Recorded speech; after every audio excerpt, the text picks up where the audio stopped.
and Miriam Gates. Well, there's been a ban on Israeli fans. The Prime Minister has condemned West Midlands Police's decision to ban Israeli football fans from Aston Villa's stadium as an anti-Semitic outrage. Independent MP for Perry Bar Ayub Khan says it was the correct decision. Excellent news for the people of Birmingham. We all watched and listened to those vile chants of hatred and racism. And so there's no space for that kind of behaviour here in Birmingham.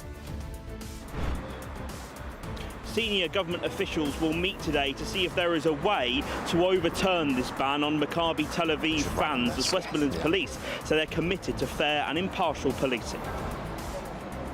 And elsewhere, the China spy crisis continues. The MI5 chief blasts the collapse of the China spy case, warning Beijing poses a daily threat to Britain. He also said this. Finish here with a terrorist trend that concerns me most.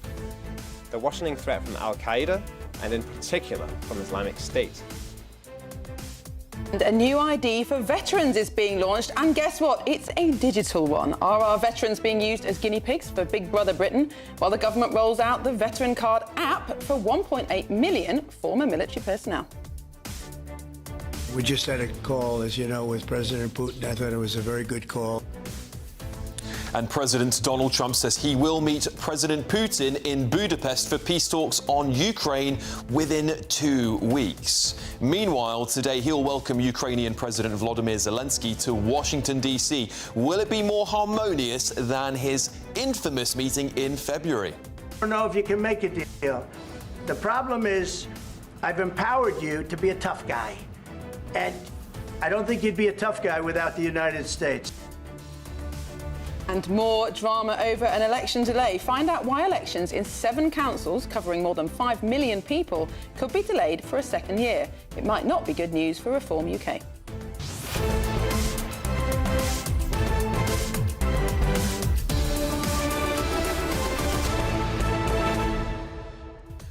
Blimey. I mean, you'd never thought you'd hear it from elected politicians in this country, would you? Celebrating and applauding the fact that people from another country can't come here and celebrate their football club. It is bonkers, isn't it? It is, and it's so embarrassing on a world stage that our police are essentially saying we can't keep your fans safe. And I mean, it's a terrible decision, but they might have a point. I mean, look at the violence that happened in Amsterdam when there was a match with the same team, Tel Aviv, last year. It was horrendous. Dozens and dozens of people arrested, lots and lots of violence. You know, you can understand why they're worried, but the fact that they don't think they can keep people safe is quite shocking. Well, it's sectarianism, isn't it? This is showing you, this is a microcosm of what is happening in Britain. We know why there would be violence. No one's saying it out loud, but we all know why. It's because they're Israeli fans and the pro-Palestine lot will be out looking for trouble. That's what I think would happen, at least anyway. And this decision just rewards those who've been calling for a boycott on Israeli sports. I mean, Zara Sultana, the until recently Labour MP, has come out this morning on Twitter and said exactly that we should now ban Israel from all sports. They're saying it's safety reasons, but you do wonder if there's more than that. I certainly believe there's more than that. But what do you think? gbnews.com/yours. So we'd get some of your comments throughout the show. But first, here is your 60-second news update with Tatiana Sanchez.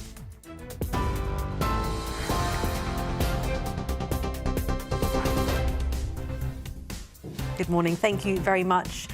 The latest GB News headlines. Pressure is mounting on the Director of Public Prosecutions to explain why the Chinese spying case collapsed, as the head of MI5 said he was frustrated by the move. Ukrainian President Volodymyr Zelensky will meet with US President Donald Trump in Washington today as Mr. Trump weighs whether to arm Ukraine with missiles capable of striking deep into Russia. Senior government figures will meet today to address the completely and utterly unacceptable safety ban, which would see fans of the Israeli club Maccabi Tel Aviv shut out from next month's Europa League game at Aston Villa. The Prime Minister, Sir Keir Starmer, said blocking Tel Aviv fans from attending the match is the wrong decision. And an injection to prevent HIV is to be offered to patients on the NHS in England and Wales for the first time, bringing the policy in line with Scotland. Those are the latest headlines. For now, more from me at the top of the hour.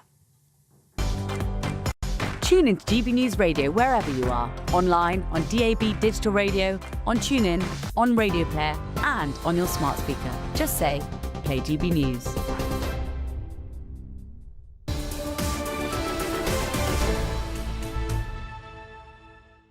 Good morning and welcome. This is Britain's Newsroom. We're live across the United Kingdom on GB News with Alex Armstrong and Miriam Cates. Well, supporters of Maccabi Tel Aviv will be barred from watching their team at Villa Park at the next Europa League match next month after West Midlands Police advised that there would be safety concerns. Well, Sir Keir Starmer has said that banning Israeli fans from Aston Villa's Europa League match is the wrong decision and that the UK will not tolerate anti-Semitism. Tory leader Kemi Badenoch has said this is a national disgrace. How have things come to this? Starmer pledged that Jews are welcome and safe in Britain, that he stands shoulder to shoulder with the Jewish community and will use the full force of the government to prove it. Well, the Reform leader, Nigel Farage, has said that this takes racial discrimination to a whole new level. Well, we'll take a listen to what British Islamic scholar Azra Rashid posted on Twitter earlier this week. We safeguard the vulnerable from any type of exploitation. That is the character of a Muslim, or has a Muslim as a rahmah. Remember, rahmah is in its place. It's in its place. When the Tel Aviv fans come to Birmingham in a few weeks, we will not show them rahmah in Birmingham. But it has its time and place. I understand that rahmah means mercy, so he's saying there we won't show any mercy to the fans of the Israeli football team when they come to Birmingham. An extraordinary thing to say. Yeah, they are fans celebrating a football game, right? This is not about the war that has now come to an end, supposedly, by the way. These people will not let it go. And I will say this. There is a serious threat of, I believe, Islamist sectarianism rising in this country rapidly, and it is rearing its head very boldly in this country at the moment. We are on a tipping point. But were Birmingham Council's Safety Advisory Group wrong to call off the match? Because, they're not calling off the match. They're just banning the Israeli fans from attending. And I can see this from their point of view. They will have watched the violence in Amsterdam. They've seen what's been happening on the streets of London for 2 years now and all the potential violence that has caused. And it's quite possible that they genuinely don't think that they have the resources in West Midlands Police to keep people safe. And if it were to go ahead and if the fans were all to come over and there was extraordinary violence and people were killed, people would then rightly ask questions about the police. So they're in a very difficult position. I do feel for them, and I completely understand the difficulty that they're in. However, I think it says something about the United Kingdom, doesn't it? It says something about our country that we can't keep fans of another country safe because we're worried that people in this country... You can see the images here now of Amsterdam actually, where 2024, where the last match was. And if we see scenes like this happening on the streets of Britain, I think not only would it be deeply exposing to the society that we're breeding here now, but also to the undercurrent, I think, of racism, of anti-Semitism, that is plaguing our country. Now, Keir Starmer said he will do everything to keep Jews in this country safe. Well, those people would be Jews, a lot of them, coming over to the UK. But not all of the people who support this football team are Jewish. Yeah. Israel is a multicultural society. So, again, we're denying those people their rights because there might be a few thugs in this country. I think it's wrong. Well, there's a group of Jewish supporters of Aston Villa, and they have suggested that the match should take place behind closed doors. So Villa fans are also not allowed to attend so that it doesn't give the home side an advantage. I mean, perhaps that is a dreadful solution, but perhaps that is a solution. But what's so infuriating is that even if the police are banning this for safety reasons, all the calls to ban Israel from sport for anti-Semitic reasons, they look now like they've won. Yeah, they look like they've caved in, and people will be asking whether there's political motivations behind it. I'm sure that there isn't, but you never know if there is. And also, we can't forget Prince William, the future king, is an Aston Villa fan. We'll wonder if he's going to say anything. I wonder if he's going to come out and say anything about this. We'll see. We'll see, won't we? Well, one step down from a prince, but still a peer. We've got Lord Austin of Dudley, who's an independent peer and an Aston Villa fan, and he joins us now.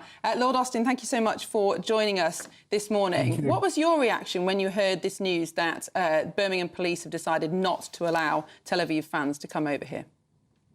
Well, I think it's a terrible decision, and I was appalled to hear it. The key point, I think, is that this game has got to be able to go ahead completely normally. Fans have got to be able to come just as they normally would. And the police have got a responsibility to ensure that people can go about their lawful business safely. That's their job. That's what they've got to do. And that's what's got to happen in this situation, just as it always does. And if it's possible for the police to allow these huge marches, hundreds of thousands of people on the streets of London chanting all sorts of anti-Semitic slogans, intimidating Jewish people last weekend, then surely it's possible for the police to ensure that that Maccabi Tel Aviv fans can come to Birmingham, watch the game, and enjoy it with the rest of us. Yeah, Lord Austin, why can't they, if they're so concerned about safety, why don't they request more police? Because, of course, as you said, we see these protests happening in London. I've been to many of them, and there are, well, I would say probably thousands of police officers there. Some of them just for the Palestine Action rallies. There's more police officers than there are protesters often. Why can't we just get more police officers to that location to make sure everybody is safe? Or is it just a massive, massive waste of taxpayers' money? Well, I think that's completely the right question. Why can't the police ensure that that people are able to go to a football match safely? What does it say about our country? What sort of country have we become, where people are saying that people have got to be banned from a football match because of the country they're from, their ethnicity, their nationality? It's completely unacceptable. It can't be allowed to happen. The Prime Minister's completely correct on this, and West Midlands Police have got to look at it again. Now, if the ban were to be overturned, if the Prime Minister is successful in that, would you be genuinely worried about potential violence and threats on the streets of Birmingham? Well, look, I think the police have got to ensure public safety. I've been to lots of football matches at Villa Park and loads of other places all around the country, and you see the policing operation in hand. Look, when Aston Villa play Birmingham City, that's always a heated local derby, and there are loads of procedures in place to separate the fans and make sure there's no... But by the way, actually, on this, I don't think it's the Villa fans that are the issue, right? Villa fans are actually furious about the idea. In fact, Villa fans want fans from Maccabi Tel Aviv to be able to come, and they're furious that the police have decided that's not going to be possible. Lord Austin, it seems to me, and perhaps this is just my opinion, but tell me if you feel the same way, that if this were any other country, the outrage would be exceptional across the entire of the United Kingdom. This would be seen as a massive misjudgment of error. However, because it's Israel, there will be a section of our society that will applaud this now. They will go, this is great news. We're seeing it from elected politicians. Why is it always Israel that is targeted with these things? Why is it the Israeli people who have not committed or not involved in any war themselves? They are just individual citizens. Well, there's a lunatic mad obsession with Israel in parts of our country. We see this in Parliament. Parliament discusses Israel and Gaza more than any other issue. It talks about Israel and Gaza, bizarrely, more than it talks about the NHS, crime, the economy. It certainly talks about Israel and Gaza more than any other. By the way, I'm not saying it's not important, but it's clearly discussed out of all sort of balance of reality.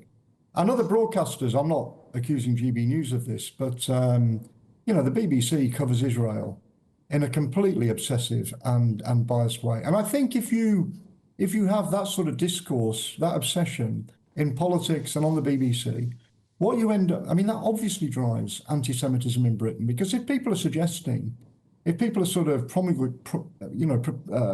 the lie that Israel is this sort of terrible country committing uniquely awful crimes, that's obviously going to drive hatred and hostility towards people who are identified with Israel. So I think we've got a big problem with that. And I think that what's happening around this football match is a sort of symptom, is a result of this, this obsession, this mad obsession that we're seeing, as I say, in politics and some parts of the media. Ian, what do you think is the answer to this creeping anti-Semitism? Do we need better education in schools? Is Islam part of the problem? What can we practically do to educate people on what really is going on in the Middle East? Well, I think the government's got to take a lead, as it did yesterday. I think that, certainly we need education about anti-Semitism and racism and the Holocaust and all of that in our schools. But in the end, this is down to all of us, right? And I think British people, we've got to stand up for our values. What does it mean to be British? What does it mean to live in this country? You've got to believe in democracy, equality, freedom, fairness and tolerance. That's what it means to be British. I think we've got to be much, much more robust about standing up for our values and standing up for what makes this the greatest country in the world. Very, very briefly, Lord Austin, because of course Robert Jenrick was under fire for going to parts of Birmingham just a couple of weeks ago and basically saying that he didn't feel the place was very well integrated. When we see MPs representing those areas, again, supporting these, what I would call sectarian sort of policies almost, has he got a point? Well, I think the rise of sectarian and sort of communal politics is really worrying, really worrying. Look, I agree. I get on well with Rob Jenrick, and I agree with a lot of what he says. I actually think, to be honest, Handsworth is probably Handsworth. I think is probably is probably better integrated than the impression he got when he went there. But I think there are certainly some parts of our country where where that sort of thing is a massive problem. And look, I believe I've campaigned all my life for integration, for for sort of community tolerance, all of that, and I think we've all got to work much, much harder at ensuring that's the case. And I think when you've got elected politicians, promoting petitions saying that Maccabi Tel Aviv should be banned from coming to the country because of what's happening in Gaza, I think that's completely unacceptable. Completely unacceptable. Lord Austin of Dudley, thank you so much for joining us this morning. Thank you very much. Well, still ahead. Is it right our veterans are being used as guinea pigs for digital ID with the rollout of digital veteran cards? And up next, a damning warning from the top boss at MI5. Finish here with a terrorist trend that concerns me most. The worsening threat from Al-Qaeda, and in particular from Islamic State. More on that in just a moment. But first, if you're in search of some holiday sun, here's the forecast for some of our top European destinations. Ready to soak up that holiday sunshine? Won't we need some cover? No worries. All sorted. All Clear Travel Insurance sponsors GBNews Travel Destinations Forecast. Some heavy showers across Croatia on Friday, but they should be clearing in time for the weekend. Meanwhile, there'll be some heavy rain in parts of Tunisia. A few heavy showers over northern parts of mainland Greece and through Albania. Most of the Greek islands, though, dry and sunny. Looking sunnier for Corsica and Sardinia too. 1 or 2 showers possible in Mallorca and Menorca and Barcelona. And so looking fairly showery on Saturday across the Canaries. Should be turning drier here, though, through Sunday and Monday. Showers continue in Barcelona. All Clear Travel Insurance sponsors GBNews Travel Destinations Forecast. In the GB Newsroom, we bring you the news as it happens. With our team of dedicated journalists across the UK, we're ready to keep you up to date with what's happening every half an hour, every single day. Bulletins here on GB News, the People's Channel, Britain's news channel. Sunday with Michael Portillo from 11, only on GB News. They've completely refigured the inside of this theatre. So the stalls have been made into sort of tiered stadium seating. It's in the round.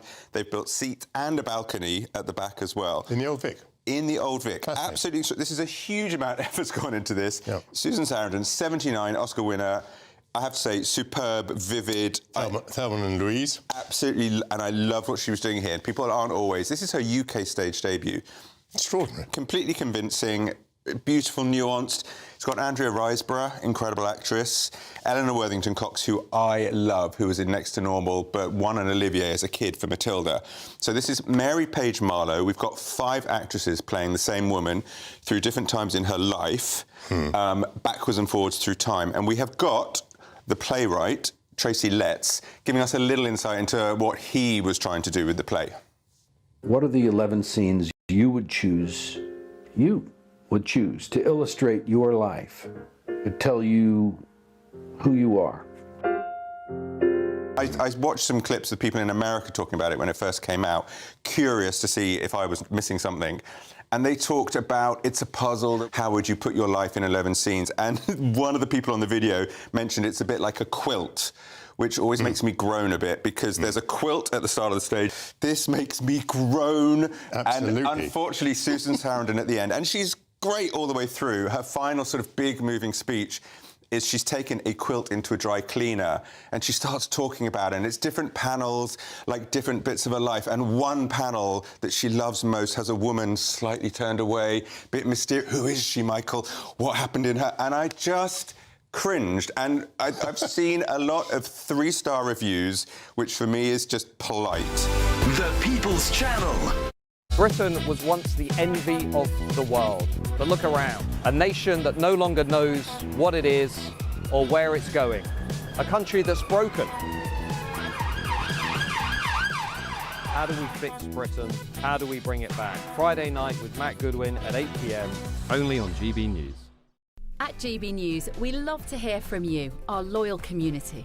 So drop us a line at gbnews.com/yoursay. There, you can talk to each other and also to the presenters live on air. gbnews.com/yoursay, because GB News is your channel, Britain's news channel. Oh, hello. Welcome back to Britain's Newsroom. And the MI5 chief, Sir Ken McCallan, says he's frustrated by the collapse of the Chinese spy case. He's warned that Beijing remains a daily threat to the UK. The row has deepened over the abandonment of the spying trial, with Sir Keir Starmer facing questions after a line from Labour's manifesto appeared in a witness statement.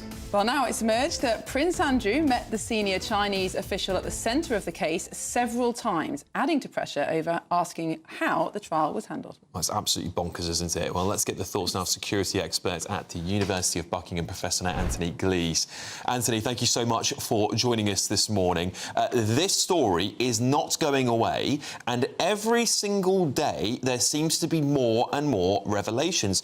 Let's talk about this line from Labour's manifesto. How critical is that when we're evaluating where blame might be lying here?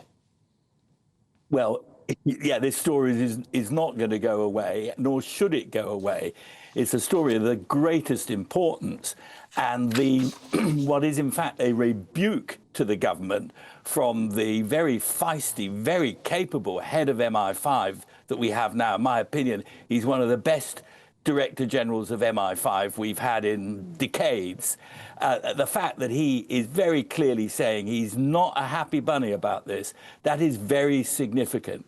Frankly, there are two explanations here.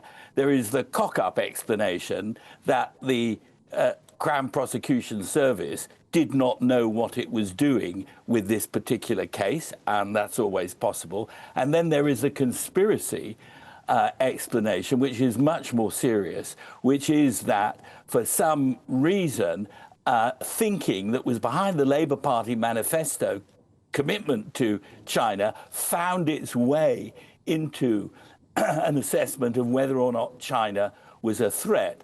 Now, that, I think, would be a very serious matter, because that would imply that behind the submissions, the so-called witness statements that the government was making, there was a political intention. And of course, everybody knows our great country functions on the basis that everybody abides by the rule of law, that law comes first, and that politicians do not interfere in the legal process. Now, Sir Keir Starmer has said there was no political interference, excuse me, full stop.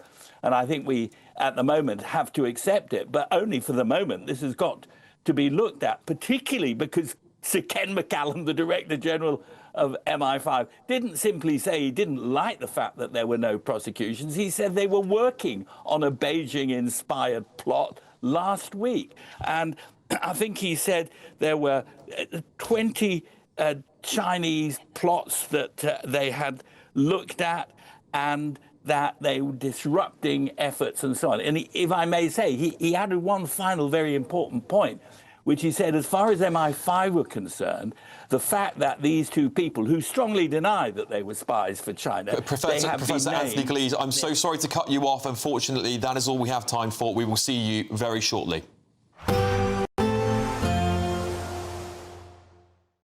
Today, clouds overhead.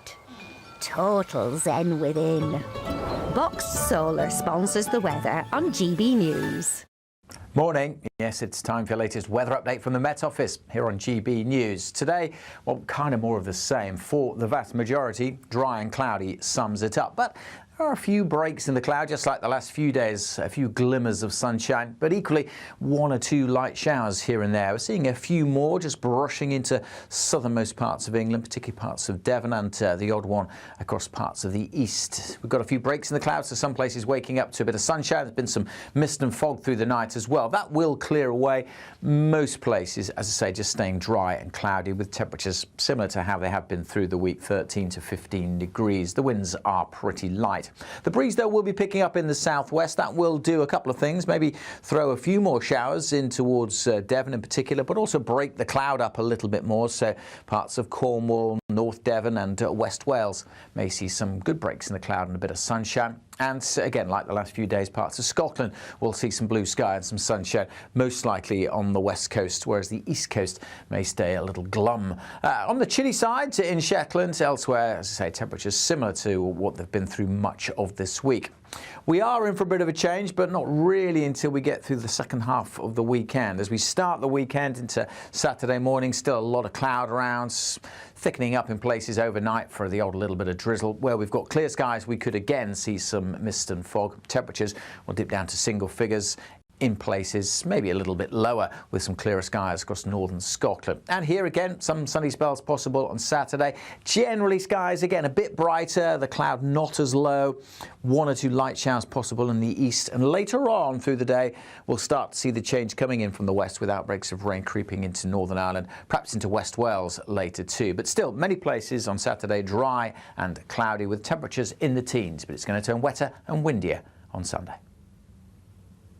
Today, clouds overhead.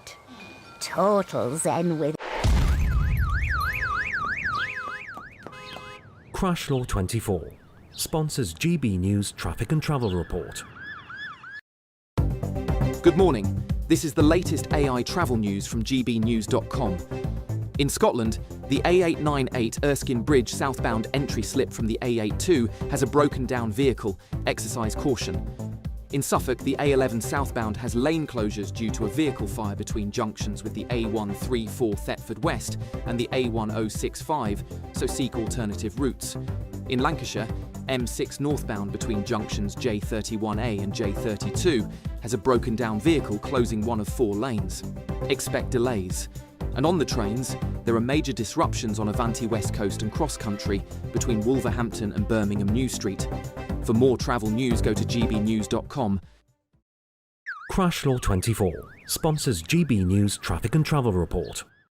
There's 2 weeks remaining in our latest, greatest giveaway. You could be in the driving seat of this Benamar Primera motorhome. This luxurious home from home comes with all the mod cons. Plus, you can use it with your current driving licence. We'll also boost your bank account with a whopping £30,000 in tax-free cash to spend on anything you like. It only takes one entry to become a winner. For another chance to win, text WIN to 63225. One entry costs £2.50 plus one standard network rate message. Or text BONUS to 63225. 5 entries cost £5 plus one standard network rate message. Go to gbnews.com/win. Entries start at £2.50. Call 0903 686 3232. Calls cost £2.50 plus your network access charge. Or post your name and number to GB16 PO Box 8690 Derby DE1 9TT. UK only. Entrance must be 18 or over. Lines close at 4 p.m. on the 31st of October. Please check the closing time if listening or watching on demand.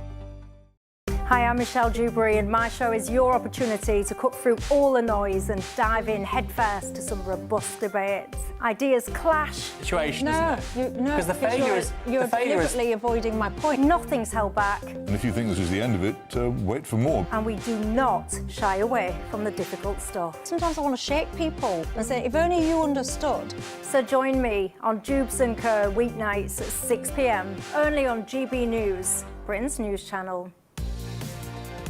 Mornings don't have to be tiresome, especially if you have the right company. Wake up to news as it happens, opinion and debate, and of course, a little bit of entertainment too. Because when the kettle's on, we're on. That's Breakfast on GB News, a show worth waking up for. Every morning from 6 a.m. Only on the People's Channel, Britain's news channel. We'll spread the news, you spread the word.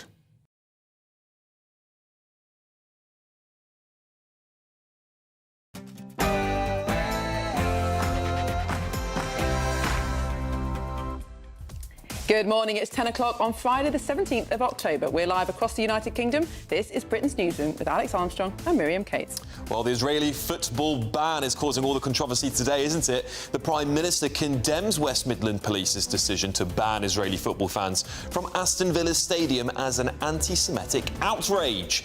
Independent MP for Perry Bar Ayub Khan says it was the correct decision, though.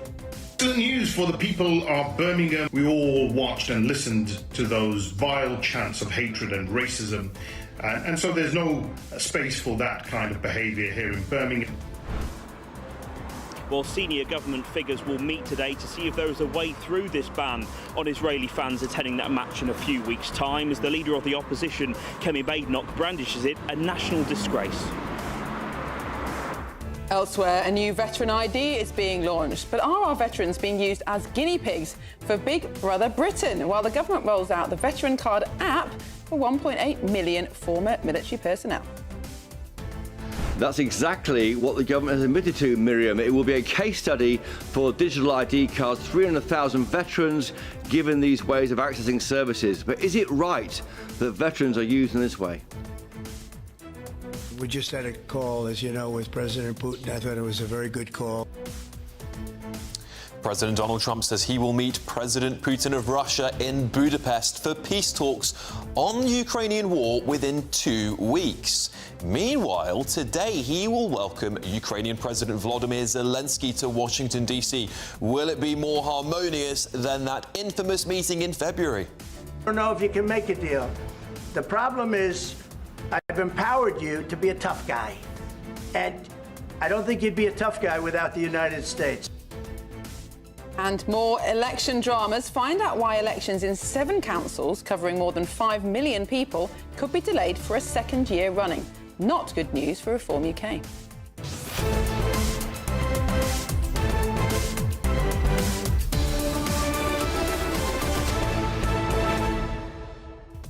Alex, I think it's really interesting that Donald Trump has said that he will meet Putin again in Budapest. Now, of course, the Prime Minister of Hungary, Viktor Orban, has come under a lot of fire from the EU for being supposedly pro-Putin, or they would argue, actually, they're just taking a very pragmatic approach to 2 neighbouring countries. And, of course, Hungary's also not signed up to the International Criminal Court, which means Putin would not be arrested if he lands in Budapest. Exactly. And we need these kinds of countries in at least around us, don't we? So someone can actually help at least bring 2 countries together that are... millions of people have died in this war already. And I applaud any attempts to make peace. We cannot allow this to evolve into World War III. And well done to the Hungarians for shoving it to the EU. Absolutely. You know? In so many ways.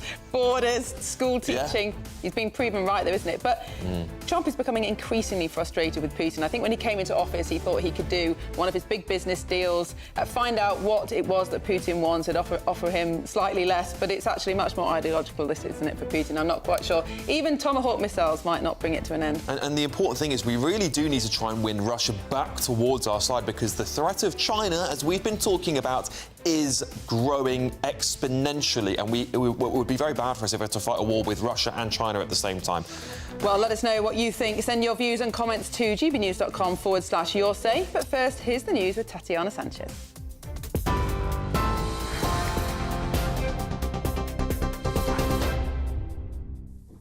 Miriam, thank you. The top story. Senior government figures will meet today to address the completely and utterly unacceptable safety ban, which would see fans of the Israeli club Maccabi Tel Aviv shut out from next month's Europa League game at Aston Villa. The Prime Minister, Sir Keir Starmer, said blocking Tel Aviv fans from attending the match is the wrong decision. The Safety Advisory Group has told Villa that travelling fans will not be permitted to attend the match at Villa Park on November the 6th. There are concerns about disorder and protest related to the ongoing conflict between Israel and Palestine. But Sir Keir Starmer issued a strong statement opposing that ruling, saying we will not tolerate anti-Semitism on our streets, and that the role of the police was to ensure all football fans can enjoy the game without fear of violence or intimidation.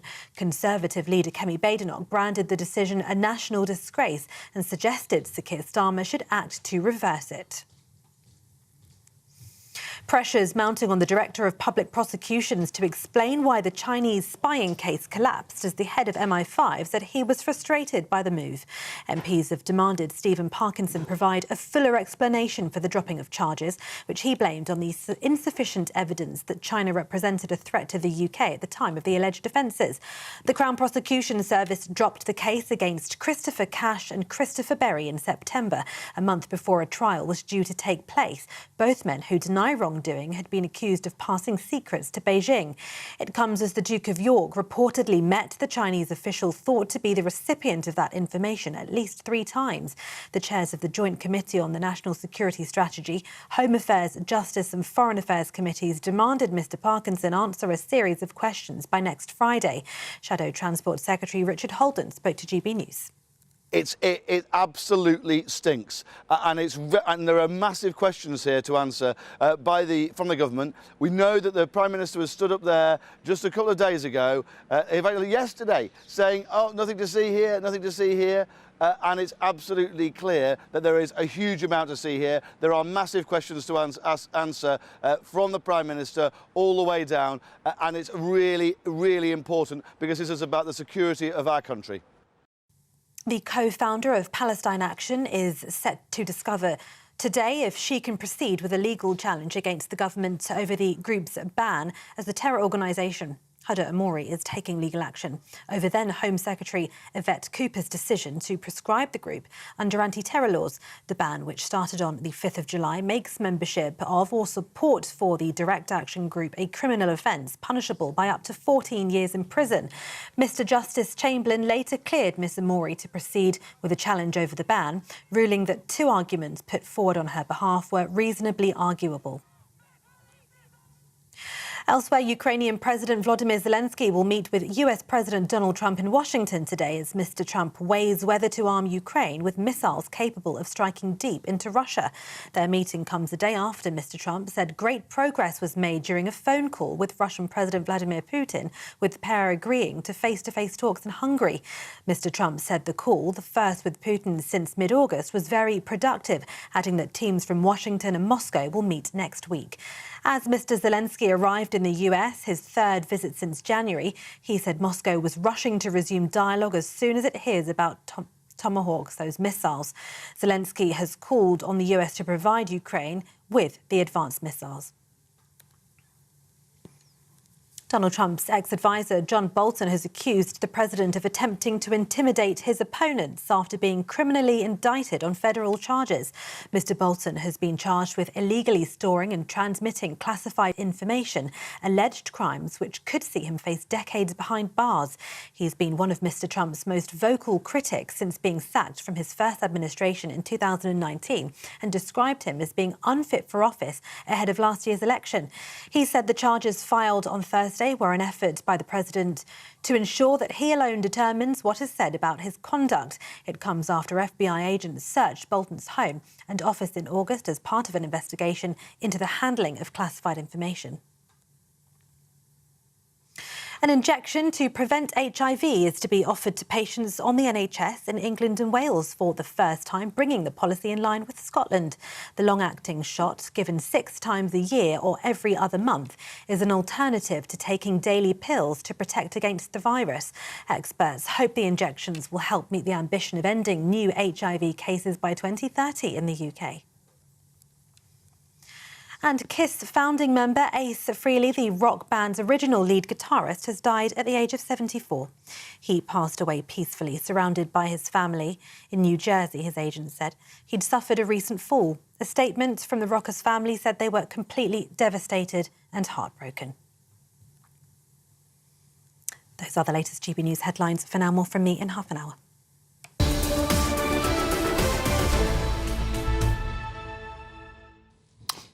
Go on, you do it. A pregnant pause there. Hello, welcome. This is Britain's Newsroom. We're live across the United Kingdom on GB News with Alex and Miriam. Well, supporters of Maccabi Tel Aviv will be barred from watching their team at Villa Park in the Europa League next month after West Midlands Police advised that there were safety concerns. Well, Prime Minister Sir Keir Starmer has said that banning Israeli fans from Aston Villa's Europa League match is the wrong decision and the UK will not tolerate anti-Semitism. Tory leader Kemi Badenoch has said this is a national disgrace. How have things come to this? Starmer pledged that Jews are welcome and safe in Britain, that he stands shoulder to shoulder with the Jewish community and will use the full force of his government to prove it.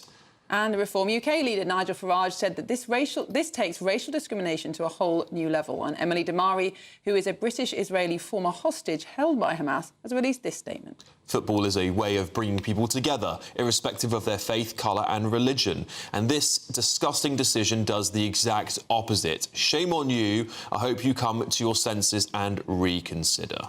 Well, GB News' national reporter Jack Carson joins us now from Villa Park. Jack, good morning. What's been the local reaction overnight to this ban by the police for the Israeli fans coming over to the football match? Well, leader of the opposition, Robert Oldham on Birmingham City Council, the leader of the Birmingham Conservative Party, questioned overnight what this decision says to Jewish residents here. He pointed out that this city has bid to be part of the one of the host stadiums when England and other nations will host Euro 28 and the Women's World Cup in 2035, questioning whether, if it's unsafe for a certain demographic of supporters to be able to attend an Aston Villa match, whether really this city is safe for fans of international clubs when, of course, this country hosts those big international tournaments. The latest this morning is that senior government officials will meet today to, quote, see if there is a way through a ban on these Israeli fans attending the football match here in Birmingham in a few weeks' time. Of course, the Prime Minister called this the wrong decision, but of course this is the decision of the the Safety Advisory Group. They issue a safety certificate before every home game here at Villa Park and take into a number of factors, and West Midlands Police in a statement said that they have a strong record of successfully policing football matches. They say they're committed to delivering fair and impartial policing, and say that while that safety certificate is issued by Birmingham City Council, they do support the decision to prohibit away supporters from attending. But more importantly, this morning there is that meeting with senior government officials that will look at overturning this ban. Jack Carson, thank you so much for that report, and we'll be returning to you later. Well, we do know that Prince William is an Aston Villa fan, and we're now joined in the studio by GB News' royal correspondent, Cameron Walker. This match has become extraordinarily controversial. Do you think the Prince will be attending? Well, he's definitely not going to be attending because he's going to be in Rio de Janeiro in Brazil, and I will be as well, for the Earthshot Prize and for COP. So that is why he's not going. Of course, he does regularly attend lots of Villa matches. As you say, he's been a lifelong fan since he was a child of Aston Villa. I've asked Kensington Palace if they're commenting on this. They are not going to be commenting on this. I'm not surprised, to be honest. I think Prince William in this kind of situation would want to be very diplomatic, very neutral and completely stay out of it, particularly now that it's turned political, with politicians from all perspectives condemning the ban of fans from the Maccabi Tel Aviv football team. Of course, previously Prince William has condemned anti-Semitism, saying it has no place in society. But in terms of is he going to the match? No. Very simple reason. He's in Rio, which has always been planned for a long time. Very convenient. Indeed, indeed. Well, Conservative MP for Meridian and Solihull East, Sekib Bhatti, joins us now. Thank you very much for joining us. This is causing a massive shockwave in our country, Sekib, and many people are wondering, is sectarianism to blame for this? Has it reared its head to the extent now where it's so emboldened that it feels that it can cancel football matches, and that the services, the police, for example, are so worried that they can't protect those fans from sectarian violence in this country? I think that's a legitimate question to be asking now. And I think, look, I'm a West Midlands Member of Parliament. I used to be president of the Greater Birmingham Chambers of Commerce. I know Birmingham like the back of my hand. And I can tell you that this decision is a terrible decision for Aston Villa for the people of the West Midlands, for the people of Birmingham, and for the British Jewish community. And I think this is, clearly, the weight of public opinion on this is quite strong. The political opinion largely is in one way. But I just draw you to one fact. I know the police have talked about safety, but the independent parliamentarians who've celebrated this decision, their petition literally talked about the crisis in the Middle East and the war in Gaza. Zara Sultan has come out and she's spoken about how now we need to boycott all Israeli teams, or some words to that effect. I mean, with this importation of what's happening in the Middle East is hugely detrimental, and sport should be free of politics, in my view. And I think this is a really I'm just disappointed and really angry and worried for what British Jews will be thinking, having seen this headline. Now, Saqib, of course, the Prime Minister has condemned this decision, but you've pointed out on your X feed that the local Police and Crime Commissioner for the West Midlands is a Labour politician. What has the Police and Crime Commissioner had to say about this ban? Well, nothing as far as I can see. And this is the thing about what Keir Starmer said. I saw his statement. It was obviously the right thing for Keir Starmer to do in terms of putting those words out, but they are just words. We need action, right? The British Jewish community is recovering from a terrible terrorist attack in Manchester. And by the way, I've got plenty of British Muslims who are really upset that this is being thrust upon them. They did not want this issue, that debate. And, I believe in a open, liberal Britain, which can, if you feel strongly about Gaza, go and protest, because that is your right. And if you feel you want to defend Israel and talk about that, then fine, that is your right to do so. But to intimidate and have this situation where the matches are being, fans aren't allowed to go to these matches. I mean, it's a terrible situation to be in. This is not the Birmingham or the West Midlands or the Britain that I believe in. And I think we, common sense needs to take prevalence now. And we politicians of all ilks need to stand up, and that's why I'm speaking up so loudly on this. If they do overturn the ban, and if Maccabi Tel Aviv supporters are allowed to come to the match, do you not have genuine fears over their safety? And if something did go wrong, if somebody were to be hurt or killed, the police would surely then be blamed for such an incident. Well, look, let's be clear, Miriam, and I know you agree with me on this. The law has to be applied to everybody equally. If there are bad eggs, of course they should be arrested. And if they're, the police can ban them from travelling, UEFA have a role in this. They absolutely should be dealt with. And look, I want people to enjoy football in a safe and secure manner. I want those communities where Aston Villa is placed not to be subject to hooliganism and all sorts of other activities. And if the risk is that there are going to be protests, counter protests to those fans, that was also going to contribute, then make sure those protesters are, separate to where those fans are going to be. And if, the petition itself, by the way, talked about busing those fans in. We need clarity as to why that hasn't happened and what can be done. So let's see what happens now from Keir Starmer. He's very good at the words. He's very good at the statements, sitting on the fence, all those types of things. What's the reality here? And we still haven't heard from the Labour Police and Crime Commissioner. Indeed. Conservative MP for Meriden and Solihull East, Saqib Bhatti, thank you so much for joining us to talk about this. Well, it's nationwide discussion we're having. Moving on. Digital veteran cards have officially launched and are said to be serving as a case study for digital ID. Are we using our veterans as guinea pigs? Doesn't sit well with me, I'll tell you that for sure. Chris Hope is joining us, GB News' political editor. Chris, thank you so much for coming on today. This is a bit of a concern. I've got veterans here in your say telling us they will not download this app, but they also still want to get access to the things that veterans deserve. I mean, we don't do a good job of looking after our veterans as it is. Many people will be wondering if they are indeed guinea pigs. Yes. Morning, Alex. Morning, Miriam. That is exactly the concern that many will have. Now, this idea here is make it voluntary, so they won't be compulsory guinea pigs, if you like, but the government has admitted elsewhere. I should say, by the way, the government will not and has not come on GB News today to discuss this plan, so we don't know. They weren't not asking our questions directly on air.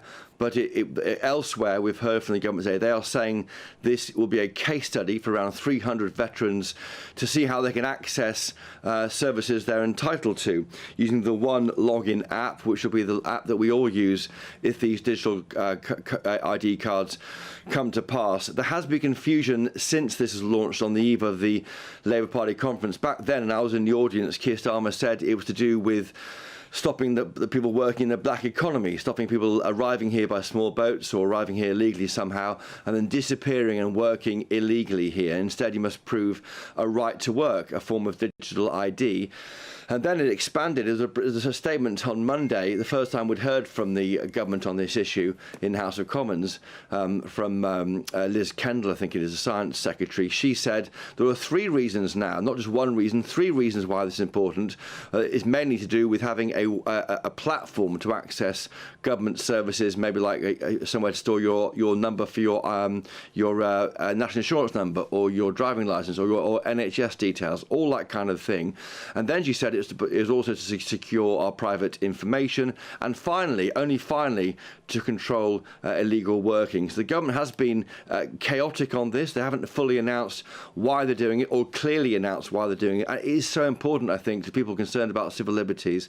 That's why many are concerned about these ideas for digital ID, and that's why you're seeing in our You'll Say response today at GB News, veterans saying, I won't take part. Well, as things stand, that's fine, because apparently we are told it is a voluntary scheme, and that's why other campaign groups are holding fire before criticising it.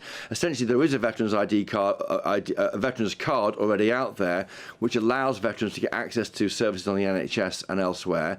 It's now going to be turned into a veterans digital ID card for around 300 veterans, but it won't be compulsory. But the critics have been talking to Mark Francois, the Shadow Armed Forces Minister, moments ago. He says the moment this becomes compulsory, that cannot happen. This cannot be a Trojan horse to force people, a veterans group, to have digital ID. That is not on, the Tories say this morning.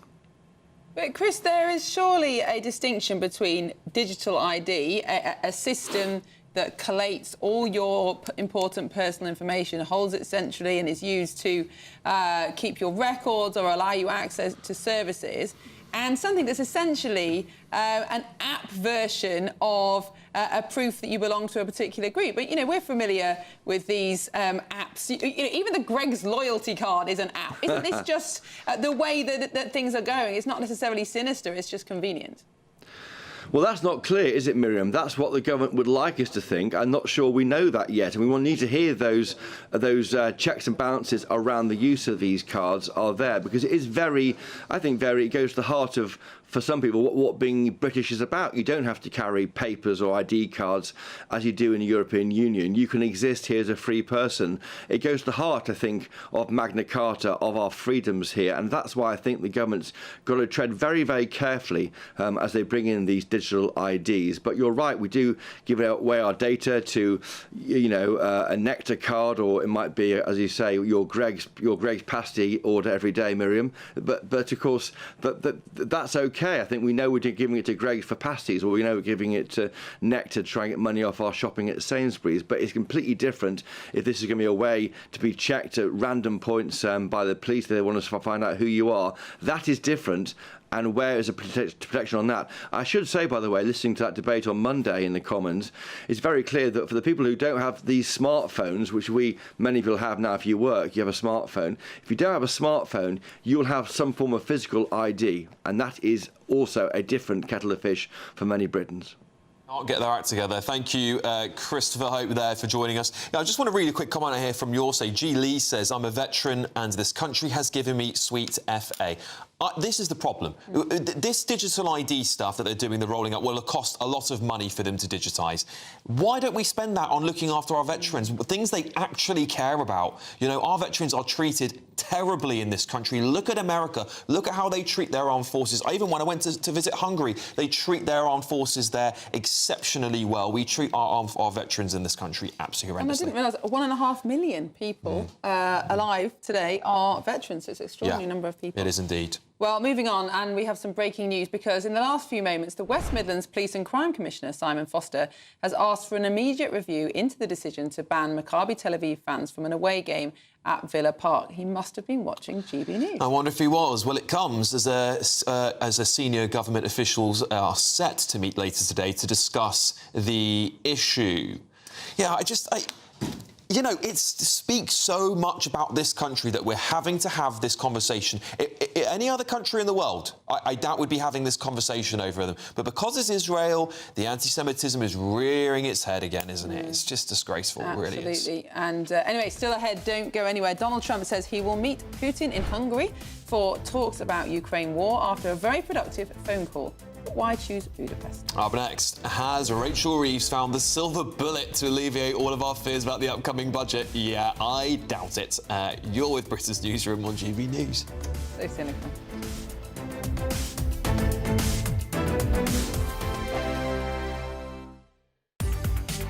From the school run to the home run, watch a new show for all of Britain. He can say whatever he wants. A straight-talking show where all voices are heard. And, you know, when are we going to stop talking about smashing the gangs and actually do it? With the stories that matter from every part of our country. There's a bit of a crash landing there for your Chancellor. Bold, fearless and standing up for you. That's me, Martin Dordme, 3 p.m. till 6 p.m, weekdays, here only on GB News. The People's Channel, Britain's news channel. GB News Breakfast, every day from 6 a.m. The entry-exit system, the so-called digital borders scheme. And the idea is that the European Union wants to know more about you. It wants to be absolutely sure that this is Dawn Neeson and this is her fingerprints and this is her facial biometric. So the first time you go to a European Union or wider Schengen area airport, that would include Norway, Switzerland, Iceland, you get in, you land, you then have to register your biometrics, fingerprints and face, and that gets tallied to your identity from your passport. And then that's just the start. You then go through the same old analog palaver where somebody comes along, has a look at your passport, checks you haven't spent too long there, gives you a stamp and off you go. And that's exactly why we're getting warnings from the travel industry that it could actually hold you up for 4 hours, which would take the edge off the start of your holiday. Sounds quite similar, Simon, to what happens when you go to America, where they will sort of like ask you to do your fingerprints and sort of like, you know, stare into a camera lens type things. Is that quite similar? That's all to do with it when you get an ESTA, that's the permit you have to apply for. For this, you don't need to prepare anything. So don't worry, people. Just get on the plane or indeed get in your car and drive to Dover or wherever and just basically do what you're told. Having said that, fingerprints are very last century. Talking to the brainy people who do biometrics, they say your facial biometrics are so good that you don't need fingerprints, you don't need iris scanning. We know from your beautiful face that that can only ever be Dawn Neeson.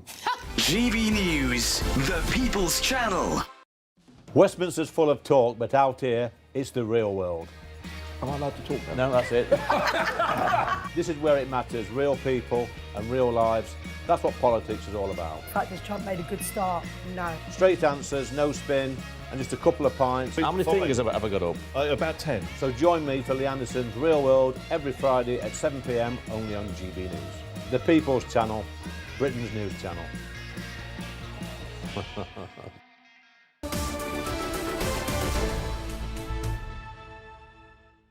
Welcome back. It's nearly 10:30. You're watching Britain's Newsroom with Alex and Miriam. We're now joined by Dr. Renee Handekamp and Juditha De Silva in the studio to talk about the news today.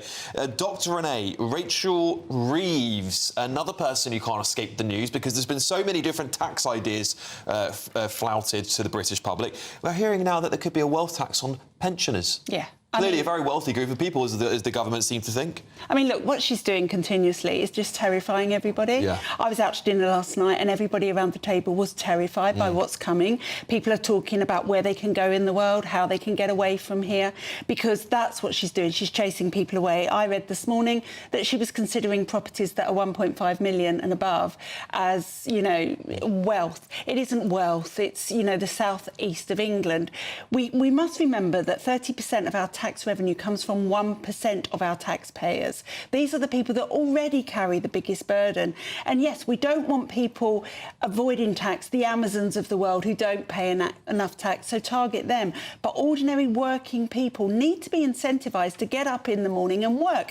I know many people who now stop working, who are self-employed, when they hit £100,000 because they then have to earn £127,000 to actually get any of that money. This is what happens when you punitively tax people instead of doing it in an aspirational way. Denise, that's right, isn't it? Of course, the more you earn, the more tax you pay. But it's been so skewed now towards the top of the income spectrum that actually we've disincentivised people from the kind of wealth creation that the country needs. I think it's kind of scaremongering, that whole umbrella perception that people give that, oh, we've got to protect the wealthy or they'll go away with their bags of cash elsewhere. They're not going to do that. Most of them won't do that. The fact is, it's that desire that once you accumulate copious amounts of wealth, you just want to hold on to it. So when she does say that those with broader shoulders can bear more of the weight, that makes sense. If you have more, you can contribute more.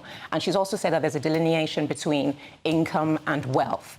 Again, she's not been very specific and she's kind of hiding in the vagaries, which is letting speculation run rife and people getting very nervous. But again, I think wait until the budget comes out, because purely on a basis of logic, that's what you need to do. If she said that she's not going to raise tax on VAT, national insurance and income tax, you've got to find the money to close that over 20 billion gap in some other way. Yeah. So you've got to raid the kitty for people who have more perceived. Couldn't we just drop things like net zero, which we saw the other day from parliamentary committees is going to cost the average person another 300 quid possibly in the next 10 years. So this is a failed experiment. It's cost the taxpayer 20 billion for a carbon capture plant, for example. Why can't we get rid of those things? Because if you're going to operate within the entire global geopolitical spectrum, everyone's moving in that direction. If the China's UK... not. America's not. It's China and it's America, and we've seen what's happened under Trump's reign. They're a law unto themselves, which the whole world complains about. So if you're going to collectively... They've got cheap energy. Are you going to say that the state of America now, to the people of America, that it's winning economically? I would, yeah. Well, Americans, including all the ones that I know and my relatives, will say completely otherwise, because the Trump administration is one that's pro the rich, pro the 1%, which is what you're saying the UK should emulate, and not the average working person who's bearing the brunt of the economic suffering. Don't put words in my mouth. I didn't say you said that. I said that the implication firstly, let's make it clear. The wealthy pay more because tax is a percentage. And anybody with half a brain who understands what a percentage means is the more you earn, the more you pay. And it's also tiered. So the higher taxpayers pay an even bigger percentage. So they already pay more. We need to be looking. These are choices. These are all choices. The government doesn't have to tax more. It could save more. We have the biggest state that we've ever had. We have the biggest bills in areas like welfare, in areas like net zero that Alex has just mentioned, that we've ever had. What she needs to do is cut, but she can't because her party is out of control, because they're so split and the left is so radicalised that they won't let them do it, even with the biggest majority that they have ever had. And when you say people aren't leaving, people are leaving. I know 3 people who are billionaires, admittedly, who have left because they can, because the higher your bank balance, the easier it is to move. We have had more millionaires leave this country over the last year than we've ever had. So people are leaving. And when 1 millionaire leaves this country, 46 average earners have to step up and work. And what have we got? More unemployed people than we've ever had. When you talk about percentages, and again, going back to the point of income versus wealth, the percentages you're talking about are based on income, and yes, that is true. The wealthier pay more. What she's saying is that because money has to be found, you look at the things that you didn't earn, things that wealth is stuff that isn't earned. is something that is inherited, acquired. It is not earned. I've earned every penny of my wealth. So have I. Right. So have I. So the fact is, if you are then taxing stuff that isn't earned, the kind of pain that you are alluding to, financial pain, doesn't actually bear weight. Well, we're going to have to leave it there, but I'll look forward to round 2 in the next hour. Here's your 60-second news update with Tatiana Sanchez.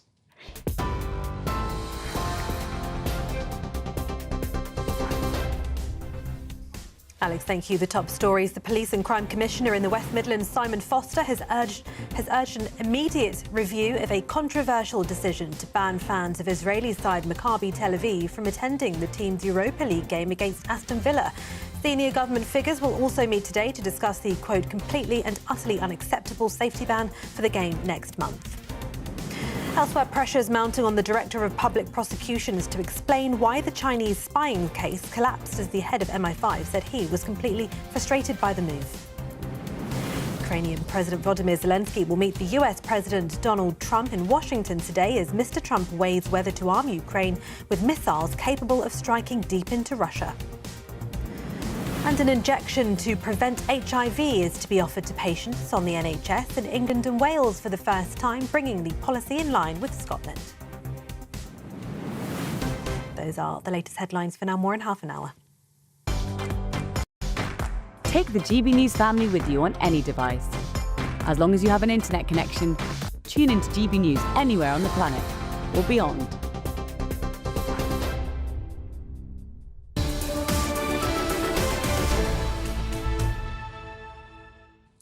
Still ahead, US President Donald Trump will welcome Ukrainian President Zelensky to Washington, D.C. today. Will we see more of this? But you don't have the cards. But once we sign that deal, you're in a much better position. But you're not acting at all thankful.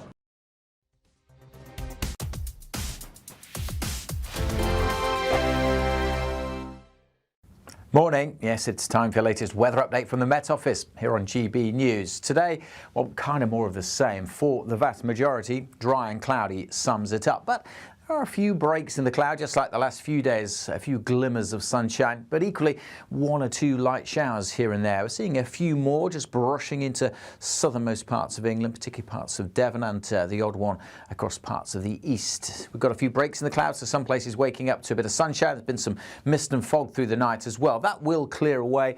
Most places, as I say, just staying dry and cloudy with temperatures similar to how they have been through the week, 13 to 15 degrees. The winds are pretty light.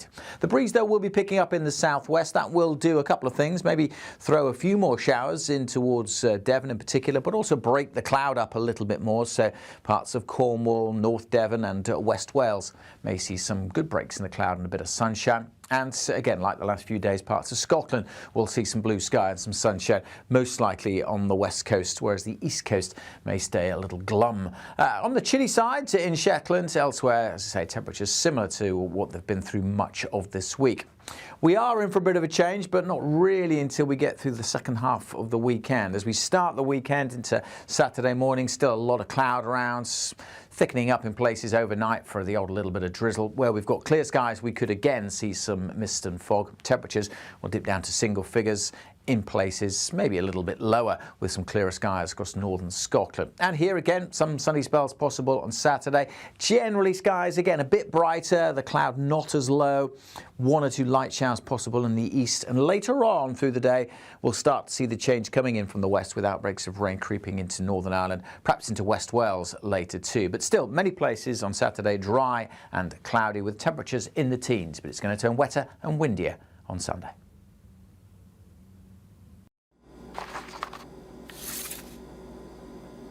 Crash Law 24 sponsors GB News Traffic and Travel Report. Good morning. This is the latest AI travel news from gbnews.com. On the roads in Luton, there is a road traffic collision on the M1 northbound between Junction 10 and Junction 11. One of 3 lanes is closed with normal traffic conditions expected between 11:45 and noon today. Additionally, in Lancashire, a broken down vehicle is causing disruptions on the M6 northbound between Junction 31A and Junction 32. One of 4 lanes is currently closed, and the congestion is anticipated to be resolved by 10:37 this morning. And on the trains, there is disruption on the Elizabeth Line and Great Western Railway between Reading and London Paddington. Stay up to date for more travel news. Go to gbnews.com. Crash Law 24 sponsors GB News Traffic and Travel Report.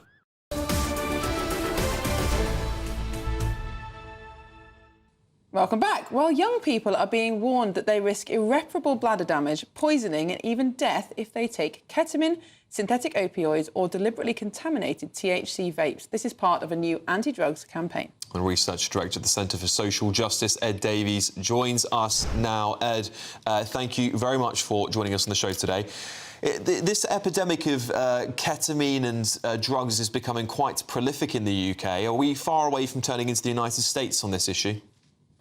I mean, it's the old saying that, you know, the United States sneezes and we catch a cold. It's coming over here. We've known about the opioid problem in the States for a long time, and it is starting to come across here. And ketamine's a new thing as well. We went to the States to do some research on this last year. And some of what we found was really pretty horrific. There are, you know, square miles of places like Philadelphia now that are just full of zombies. There are people who have open wounds walking through the street. And the police are increasingly powerless turning about it. And so this warning from the government is a really good thing. Like we could be at the start of something really problematic here. And it's easy to slam the government regularly, but actually they're stepping in about something that's really important here. And do public health and public education campaigns like this work? Will the people who are considering taking drugs or already taking drugs listen to these kind of warnings? I mean, I certainly hope so. And the reality is that most of the messages we hear from politicians now are completely the opposite. You know, you've had the Green Party this week, who are now polling at 15%, talking about legalising crack.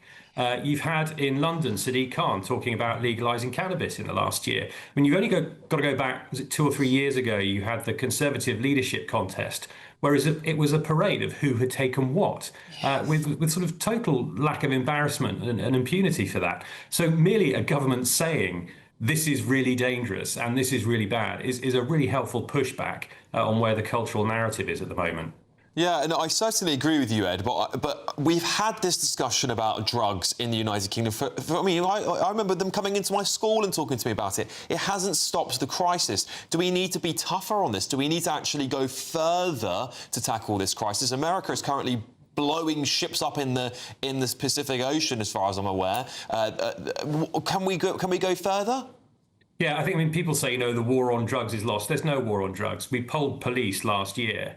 And 2/3 say that actually it's pretty much decriminalised. Cannabis is decriminalised where they are. And so people feel like they can take drugs with impunity. So there is definitely something really important about law enforcement on this. At the same time, though, we need treatment. Like a lot of these people are suffering from really serious addictions and would like help, and we don't have a lot of help out there. So the answer isn't to sort of completely liberalise, but it is to treat and say this is a serious problem. We've got to get to grips with it. And do you think sentencing should potentially then be increased for both possession and supply, and the government should send a strong signal that we're just not going to tolerate drugs? I think, it was interesting. We spoke to some guys from Canada during our research. And the way they put it was this, that you don't make good decisions to change your life in a warm, well-lit drug consumption room. You make them at 3 o'clock in the morning in a police cell when your life is falling apart. And there has to be this moment of realisation and recognition that you want to change your life if you are going to change your life. And that doesn't happen by being kind and mollycoddling. Sometimes the kindest thing to do is to be really harsh on this stuff and say, look, this is a serious problem. It's affecting society. We've got to step in. Ed Davies, Research Director at the Centre for Social Justice, thank you so much for talking to us. You know, this is a really big issue, Miriam, and I've seen the state of some of the facilities we have for rehabilitation, and they are dreadful. They are dreadful. I mean, there are people who are really seriously addicted that want help, that go into these centres who actually become out more heavily addicted than they do before they've got in. It's really bad. We are heading towards a crisis. Yeah, I think the only answer is to be zero tolerance, but we've had such a kind of liberal consensus on this for so long, haven't we, of turning a blind eye and pretending that people will just, it's just recreational, no harm will come. Well, I think we know that that's not true. Severe. Well, moving on now, the former Hamas hostage, Emily Damari, has condemned the decision to ban Maccabi Tel Aviv fans attending an Aston Villa game, saying that football is a way of bringing people together, irrespective of their faith, colour or religion, and this disgusting decision does the exact opposite. More on that to come. This is Britain's Newsroom.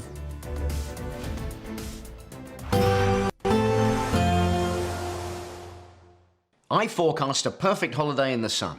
Weather looking good then? For sure, and no worries about our travel insurance. All Clear Travel Insurance sponsors GB News Travel Destinations forecast. Some heavy showers across Croatia on Friday, but they should be clearing in time for the weekend. Meanwhile, there'll be some heavy rain in parts of Tunisia. A few heavy showers over northern parts of mainland Greece and through Albania. Most of the Greek islands, though, dry and sunny. Looking sunnier for Corsica and Sardinia too. 1 or 2 showers possible in Mallorca and Menorca and Barcelona. And certainly looking fairly showery on Saturday across the Canaries. Should be turning drier here, though, through Sunday and Monday. Showers continue in Barcelona. All Clear Travel Insurance sponsors GB News Travel Destinations forecast. You want to know what's really going on in the corridors of power? Labour don't know what to do with you half the time, and that makes you quite lethal in the chamber. Get behind the headlines with Chopper's Political Podcast. Join me, Christopher Hope, as I sit down with the great and the good of British politics. We'll see where this ruling takes us. These are the stories shaping our nation. Chopper's Political Podcast, available now on all platforms. Listen in and stay ahead. At GB News, we love to hear from you, our loyal community. So drop us a line at gbnews.com/yoursay. There you can talk to each other and also to the presenters live on air. gbnews.com/yoursay, because GB News is your channel, Britain's news channel. Hi, I'm Michelle Dewberry, and my show is your opportunity to cut through all the noise and dive in headfirst to some robust debates. Ideas clash. Situation, no, isn't it? No, because the failure is you're deliberately avoiding my point. Nothing's held back. And if you think this is the end of it, wait for more. And we do not shy away from the difficult stuff. Sometimes I want to shake people and say, if only you understood. So join me on Jubes and Co weeknights at 6 p.m, only on GB News, Britain's news channel. Join me, Nana Akwe, for an informative, interactive news programme with a difference. It's fun. No, he didn't say that, Dave. I'm so surprised. I think there's an element of truth to that. Join me from 3 p.m. every weekend, only on GB News, Britain's news channel. Mornings don't have to be tiresome, especially if you have the right company. Wake up to news as it happens, opinion and debate, and of course, a little bit of entertainment too. Because when the kettle's on, we're on. That's Breakfast on GB News, a show worth waking up for. Every morning from 6 a.m. Only on the People's Channel, Britain's news channel. We'll spread the news, you spread the word. From the school run to the home run, watch a new show for all of Britain. So he can say whatever he wants. A straight talking show where all voices are heard.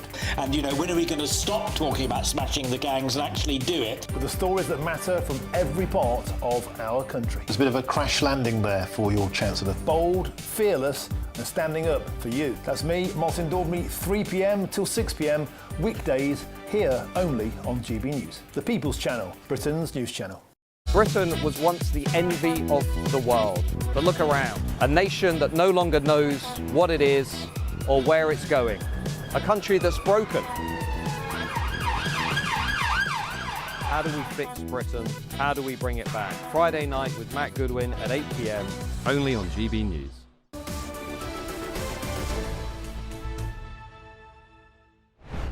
Welcome back to Britain's Newsroom. We have some breaking news for you.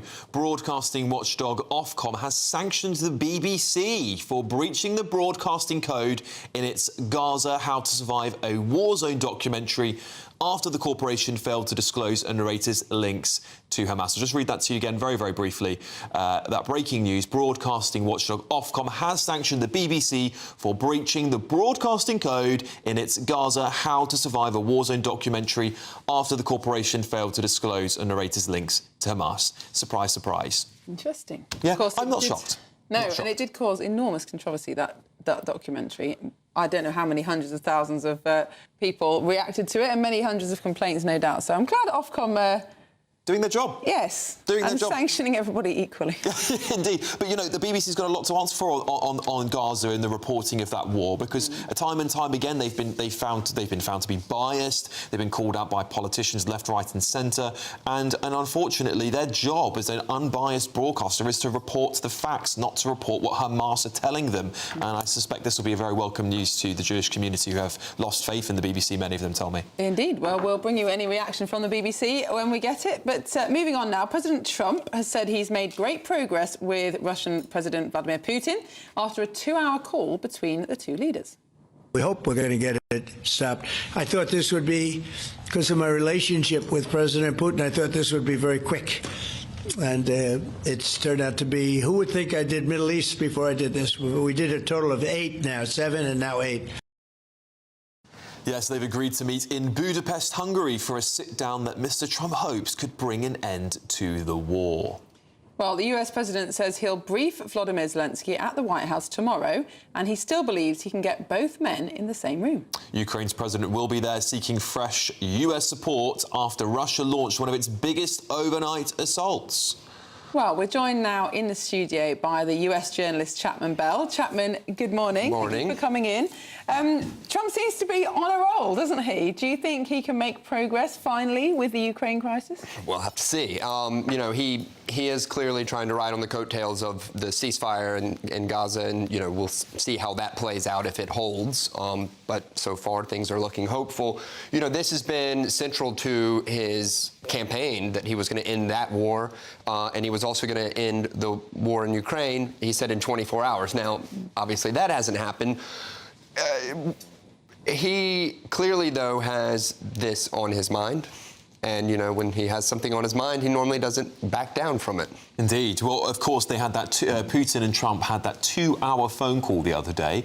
On the back of that, here, reporters were asking President Trump whether Putin had asked him to stand down on his Tomahawk missile pledge to Volodymyr Zelensky, which I'm sure will come up in discussion again today. Where do you expect the president to land on this? Because it could be a deal breaker between peace and war. Well, you know, he was making jokes about it in his statements as well, kind of playing it, you know, lightheartedly.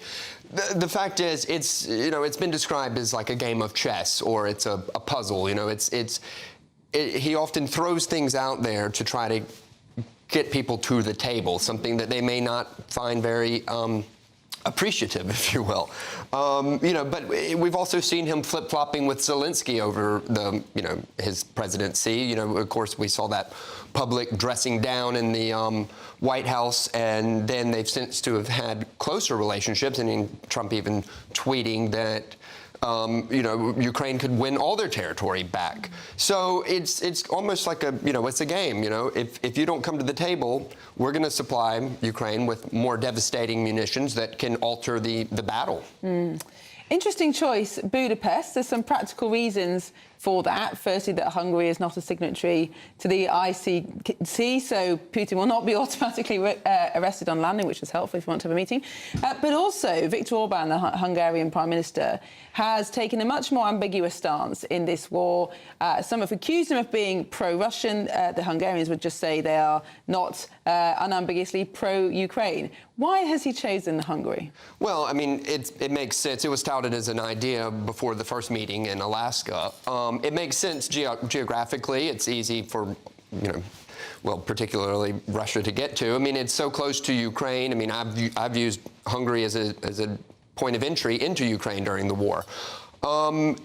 Yes, the ICC is a big aspect of it. It's one of the few places Putin can travel to and not fear being arrested, even though their full withdrawal, seems kind of up in the air. Netanyahu visited. He wasn't arrested, so it is a good location for that. And yeah, Viktor Orban has been described as one of the more pro-Kremlin leaders in Europe.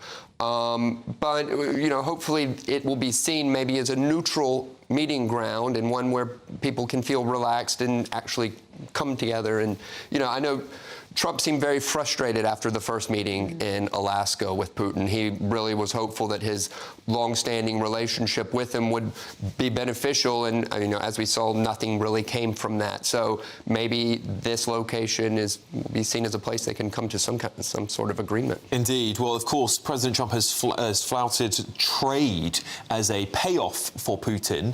Of course, the big threat we're all talking about here in the United Kingdom at the moment is China.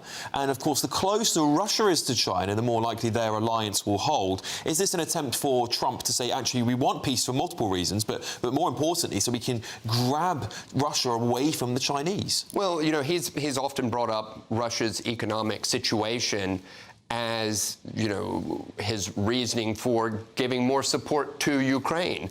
And we do know that Trump is very focused on economical matters, and any decision-making by him is often down to business and economics. Well, Chapman Bell, thank you so much for your insight, as always, this morning. It's going to be fascinating, Alex, isn't it? And Trump said yesterday it probably would be within 1 to 2 weeks, this meeting, so I'm sure we won't have long to wait. But, I mean, I'm sceptical, I have to say, but I was very hopeful, actually, for the first peace deal. I thought Trump was going to pull it out the bag, but I think we've all come to the realisation, and particularly, indeed, the President of the United States, that dealing with Russia is not so simple, and Putin might be a different man from the man he remembers. Yes, well, let's hope they do make some progress, because I think, as you were saying, Trump initially thought that Putin would just respond like a business partner to a business deal, but it seems far more ideological for Putin than that. Indeed. Well, don't go anywhere, because up next, the government are meeting later today to discuss Maccabi Tel Aviv football fans being banned from a game at Villa Park. We'll have the latest. This is Britain's Newsroom, Britain's favourite morning show on GB News.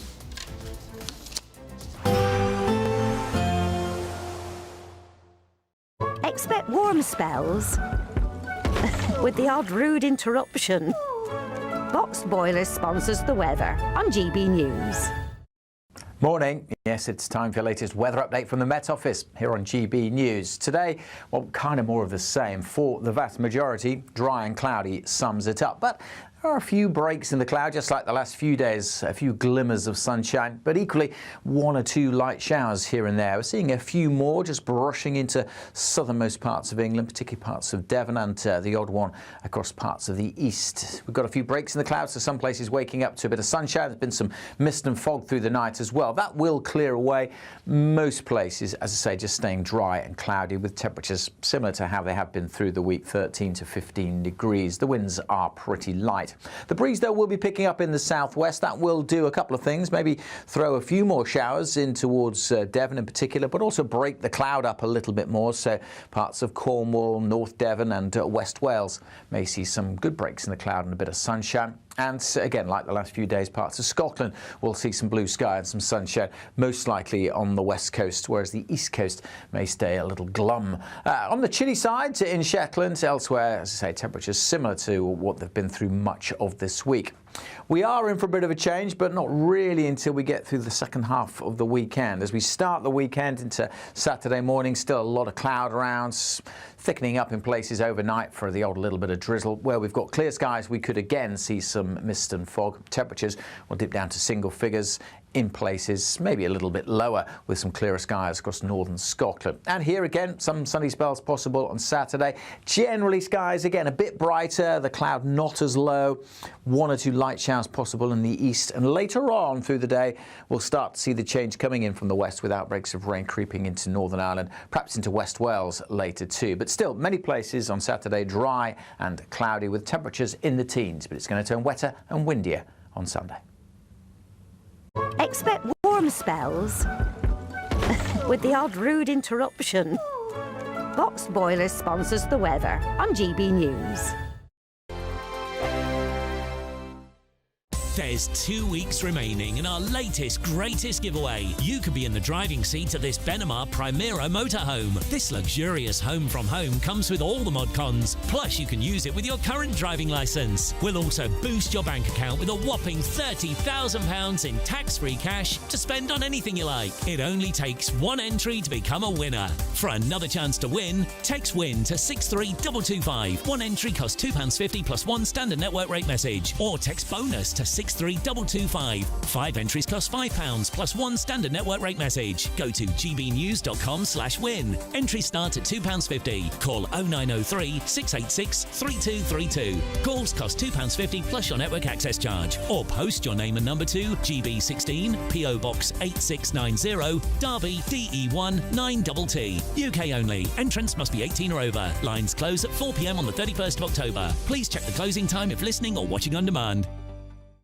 You want to know what's really going on in the corridors of power? Labour don't know what to do with you half the time, and that makes you quite lethal in the chamber. Get behind the headlines with Chopper's Political Podcast. Join me, Christopher Hope, as I sit down with the great and the good of British politics. We'll see where this ruling takes us. These are the stories shaping our nation. Chopper's Political Podcast, available now on all platforms. Listen in and stay ahead. Decisions made in Washington aren't just shaping America, they're shaping Britain too. From migration to global security, from crime to health. Whatever happens in the White House today will be felt in your town or city tomorrow. That's why The Late Show is live from Washington, D.C. Cutting through the politics to show you what it all means for Britain. The Late Show live every night at midnight. Only on GB News, Britain's news channel. At GB News, we love to hear from you, our loyal community. So drop us a line at gbnews.com/yoursay. There you can talk to each other and also to the presenters live on air. gbnews.com/yoursay, because GB News is your channel, Britain's news channel. Join me, Nana Akwe, for an informative, interactive news programme with a difference. It's fun. No, he didn't say that, though. I'm so surprised. I think there's an element of truth to that. Join me from 3 p.m. every weekend, only on GB News, Britain's news channel. In the GB Newsroom, we bring you the news as it happens. With our team of dedicated journalists across the UK, we're ready to keep you up to date with what's happening every half an hour, every single day. Bulletins here on GB News, the People's Channel, Britain's news channel.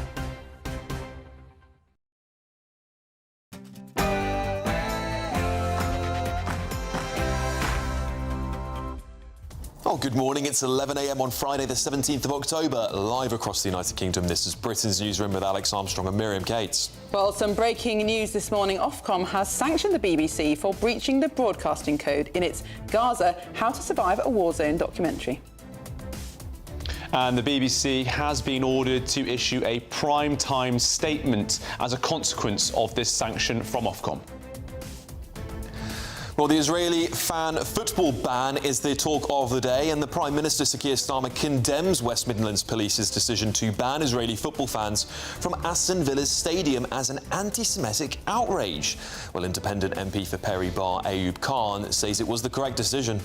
Excellent news for the people of Birmingham. We all watched and listened to those vile chants of hatred and racism, and so there's no space for that kind of behaviour here. Senior government officials will meet today to see if there is a way through this ban on the Tel Aviv fans coming to the Aston Villa match in a few weeks' time, as the West Midlands Police and Crime Commissioner asks for an urgent, immediate review. And as new ID cards are launched for veterans, we'll be asking, are our veterans being used as guinea pigs for Big Brother Britain when the government rolls out the Veteran Card app for 1.8 million former military personnel? We just had a call, as you know, with President Putin. I thought it was a very good call.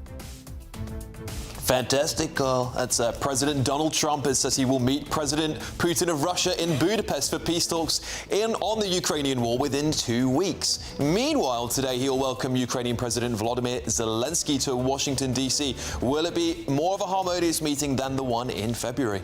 I don't know if you can make a deal. The problem is I've empowered you to be a tough guy. And I don't think you'd be a tough guy without the United States. And more election dramas. Find out why elections in 7 councils covering more than 5 million people could be delayed for a second year. And it's not good news for Reform UK.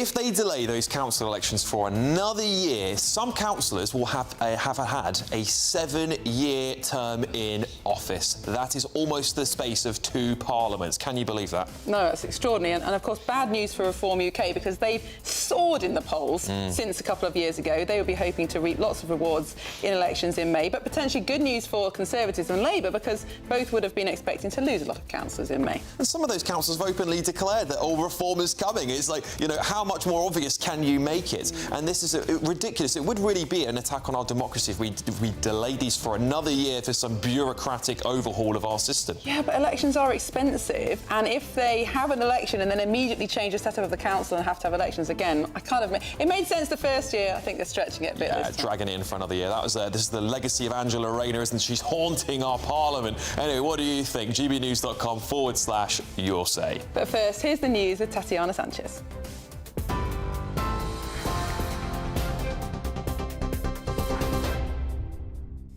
Thank you very much. The top stories. The broadcasting watchdog Ofcom has sanctioned the BBC for breaching the broadcasting code in its Gaza How to Survive a War Zone documentary after the corporation failed to disclose the narrator's links to Hamas. GB News' national reporter Charlie Peters has more on that next. The Police and Crime Commissioner in the West Midlands has urged an immediate review of a controversial decision to ban fans of Israeli side Maccabi Tel Aviv from attending the team's Europa League game against Aston Villa. Simon Foster said the purpose of his request for the review into the decision made by Birmingham's Safety Advisory Group was for the authorities to determine whether it's appropriate and necessary. Senior government figures will meet today to address the completely and utterly unacceptable safety ban. The Prime Minister said it's the wrong decision. Sir Keir Starmer issued a strong statement opposing the ruling, saying we will not tolerate anti-Semitism on our streets and that the role of the police was to ensure all football fans can enjoy the game without fear of violence or intimidation. Conservative leader Kemi Badenoch branded the decision a national disgrace and suggested Sir Keir Starmer should act to reverse it. Well, Emily Damari, who was held captive by Hamas, says, I was released from captivity in January, and I'm a die-hard fan of Maccabi Tel Aviv. She says, I am shocked to my core with this outrageous decision to ban me, my family and my friends from attending the game. And finally, pressures mounting on the Director of Public Prosecutions to explain why the Chinese spying case collapsed, as the head of MI5 said he was frustrated by the move. MPs have demanded Stephen Parkinson provide a fuller explanation for the dropping of charges, which he blamed on the insufficient evidence that China represented a threat to the UK at the time of the alleged offences. The CPS dropped the case against Christopher Cash and Christopher Berry in September, a month before a trial was due to take place. Both men, who deny any wrongdoing, had been accused of passing secrets to Beijing. It comes as the Duke of York reportedly met the Chinese official thought to be the recipient of that information at least 3 times. The chairs of the Joint Committee on National Security Strategy, Home Affairs, Justice and Foreign Affairs Committees demanded Mr Parkinson answer a series of questions by next Friday. Shadow Transport Secretary Richard Holdham spoke to GB News. It absolutely stinks, and there are massive questions here to answer from the government. We know that the Prime Minister was stood up there just a couple of days ago, yesterday, saying, "Oh, nothing to see here, nothing to see here." And it's absolutely clear that there is a huge amount to see here. There are massive questions to answer from the Prime Minister all the way down, and it's really, really important because this is about the security of our country. Those are the headlines for now. More in half an hour.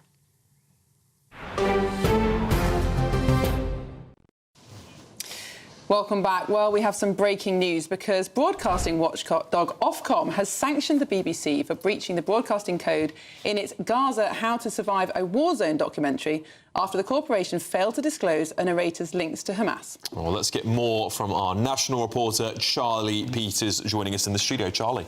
Well, Alex and Miriam, the BBC has issued a statement saying that it accepts Ofcom's decision in full. This comes after the regulator found that broadcast of that documentary to be materially misleading because, of course, it failed to disclose that the narrator's father held a position in Hamas. Ofcom said it considered that breach to be serious and as such, it warranted the imposition of a sanction. And so the BBC is going to have to issue a prime time statement, we understand, on BBC Two at 9 p.m. on a date to be decided by Ofcom later, sort of accepting the findings. Now, a BBC spokesperson said that the ruling is in line with the findings of Peter Johnston's review. This was an internal review that returned, I believe, in July, and that's where there was a significant failing in the documentary in relation to the corporation's editorial guidelines on accuracy. They've apologised for this. They accept Ofcom's decision in full, and they said they will comply with that sanction as soon as the date and the wordings are finalised. Now, let's go back to that documentary. What actually was broadcast that has attracted the attention of Ofcom? Well, the film, directed by Jamie Roberts and Yusuf Hamash, followed the lives of young people in Gaza during the Israel-Hamas war.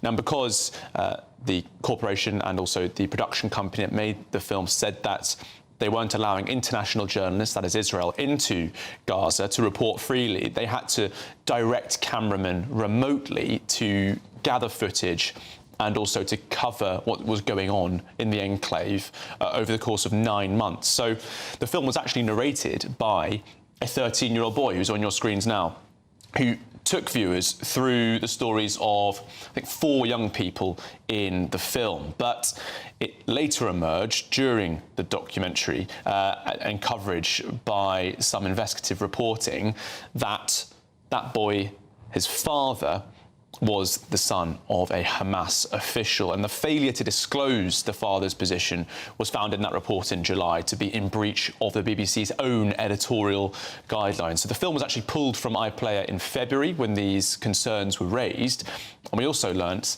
didn't we, earlier this year, that the family of that Hamas minister was paid £790 for his son's role in the BBC's documentary. So that attracted significant criticism as well.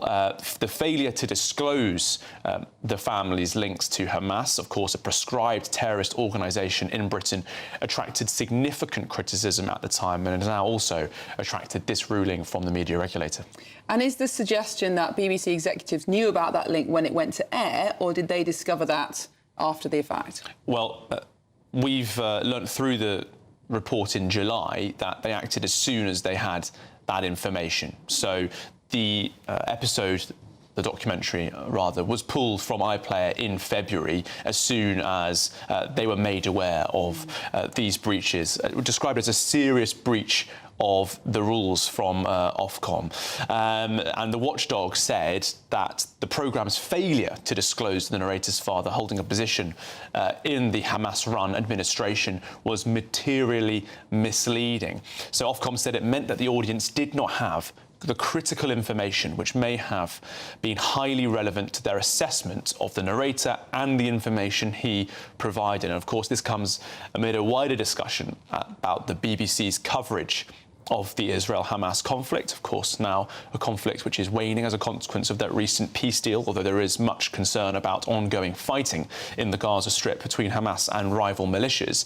But Ofcom said that trust is at the heart of the relationship between a broadcaster and its audience, particularly for a public service broadcaster such as the BBC.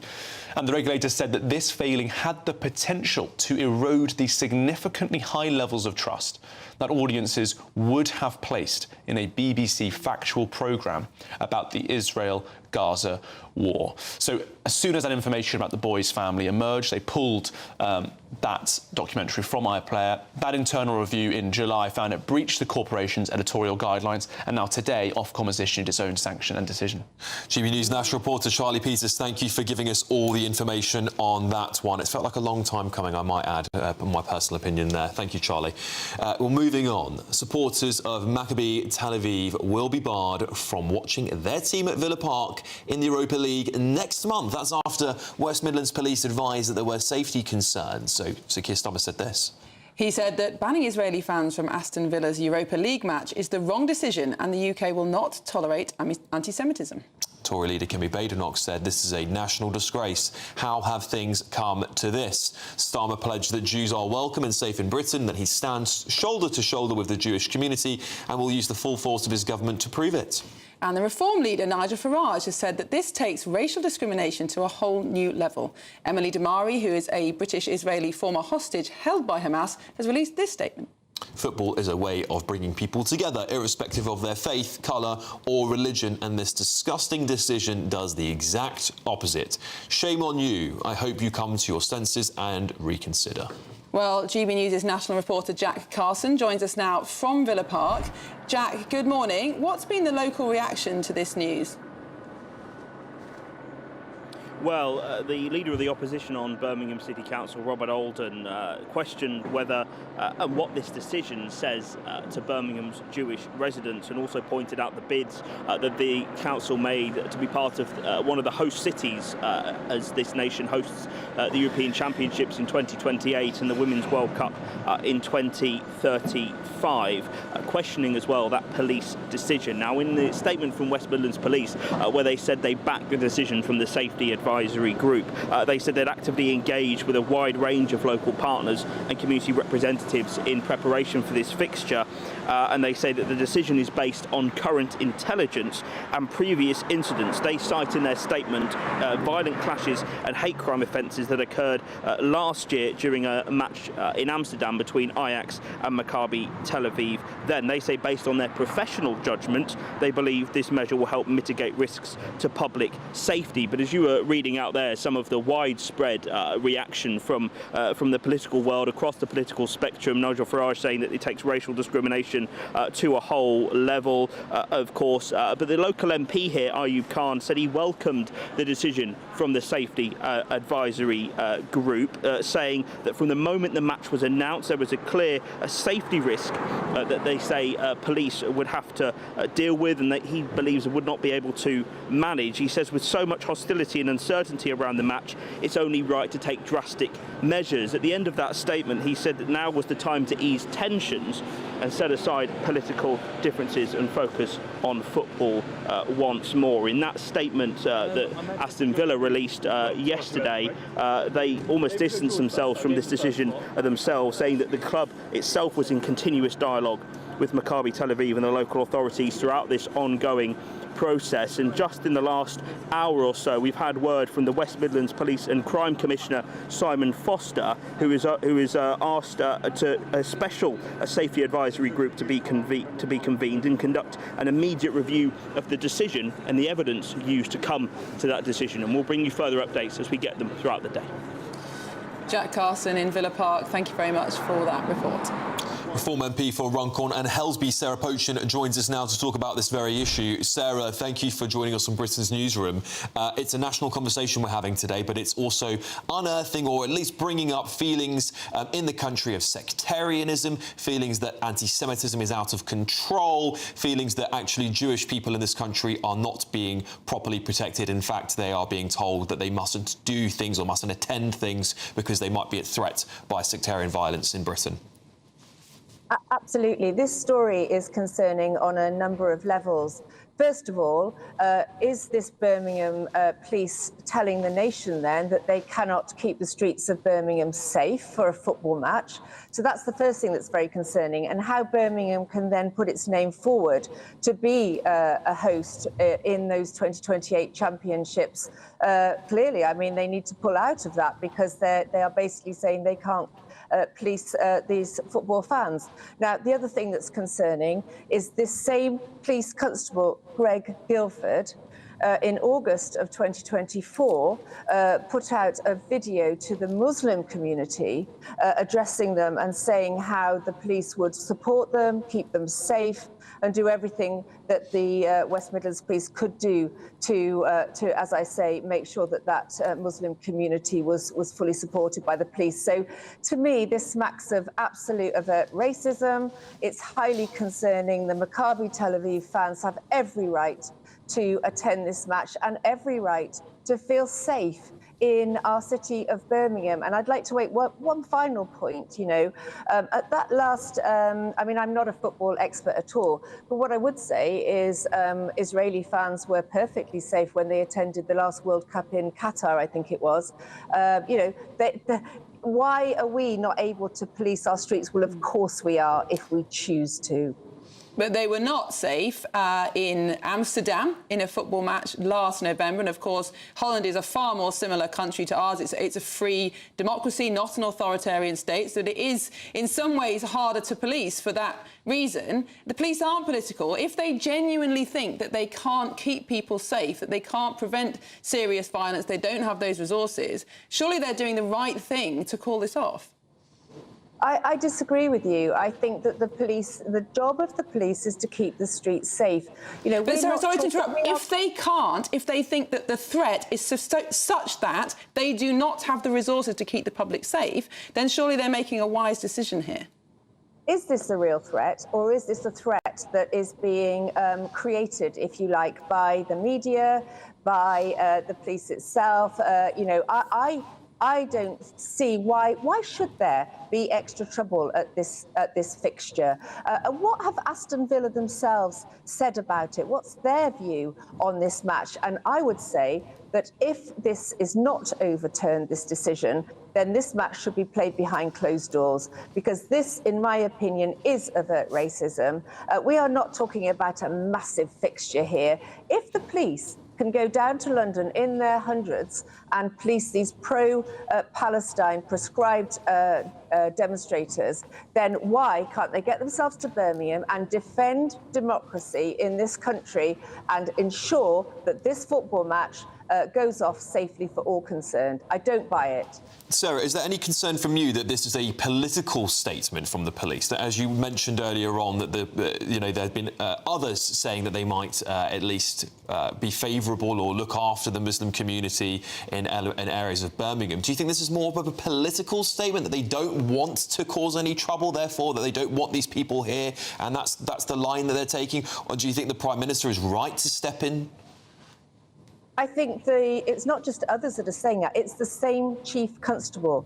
You know, the point I made and the reason I raised that is this is the same chap that is in charge of the police that put out that video back in August 2024. So, you know, that would suggest that there is a favouring of protecting the Muslim community. Now, of course, they're going to deny that, but I'm just putting it out there. He said that. It's there online for anyone to see. But the fact is, as I said, we're in a democracy. Everybody should be welcome. Everybody should be able to come and enjoy a sporting fixture. I mean, that's the other thing. We're not talking about a political rally here. We're talking about a sporting fixture. And what happened to the days when sporting fixtures could take place, of course, you know, with banter and sometimes some quite nasty abuse. I mean, I've been to watch Manchester United play Liverpool. Oh, my goodness. You know, you certainly don't feel safe at some of those fixtures. But the point is, it's sport. Politics should be kept out of sport. But what the police are doing here is actively bringing politics into sport. Sarah Pochin, thank you very much for your time this morning. Well, we're going to stick with this topic because we now have the Israeli embassy spokesperson, Alex Gandler, on the line. Alex, thank you so much for joining us this morning. We've just heard an MP accuse the police of being political about this decision. Do you think the police are right to want to keep the public safe in this instance? Good morning. Well, first of all, let me say that we have great appreciation towards British police forces here in the Met in London and the West Midlands Police Force. They're doing a hard job. They're doing a hard job for the past 2 years, coping with pro-Palestinian demonstrations that have been ruining cities. So I don't know if to say if it was politicized or not. I will say that we need to find a way to make it happen. We need to find a way to let Maccabi Tel Aviv fans to come and watch their team, come to the UK, enjoy the environment of a European football match. This is what we're talking about, a football match. This became bigger because of the bigotry that has been shown by people who are potential attackers and people who've made this a cause for something else. This is a football match. Alex, are you concerned that there is a rise in sectarianism, and I believe there is a rise in sectarianism within the Muslim community, the Islamic community in Britain? We're seeing, of course, many independent MPs who are, pro-Gaza at least, applauding this decision, making some quite bold statements on social media. Are you concerned that this is very targeted against Jews?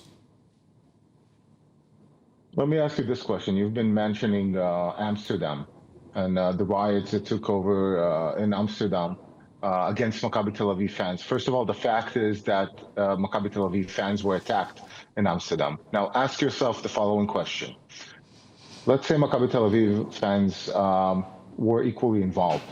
Would Ajax Amsterdam fans be banned from attending a game in Birmingham? I don't think so.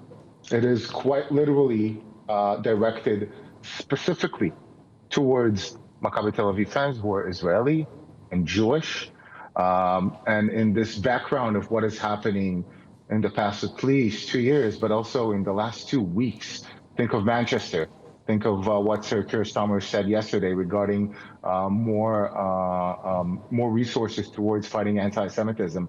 Under this umbrella of context, yes, we're definitely thinking about anti-Semitism, about maybe members of the community in Birmingham that are closer to the stadium being bigotry towards the Israeli and Jewish fans. But Alex, isn't that the point? That it's not necessarily the police that are being anti-Semitic. They fear anti-Semitic attacks from perhaps the public in Birmingham, but also potentially from people travelling across the UK to Birmingham to protest at the presence of Israelis. And whether or not this is a good decision, if the police are taking it in order to protect Israeli fans and the wider public, then that is a pragmatic decision at least, isn't it? A pragmatic decision would probably be to tackle the problem at its core, and the core is people who are threatening with violence. So the problem should be with the people who are the assumed attackers, the people who threaten Maccabi Tel Aviv fans. I've heard one imam in Birmingham say they will have no mercy on Maccabi Tel Aviv fans.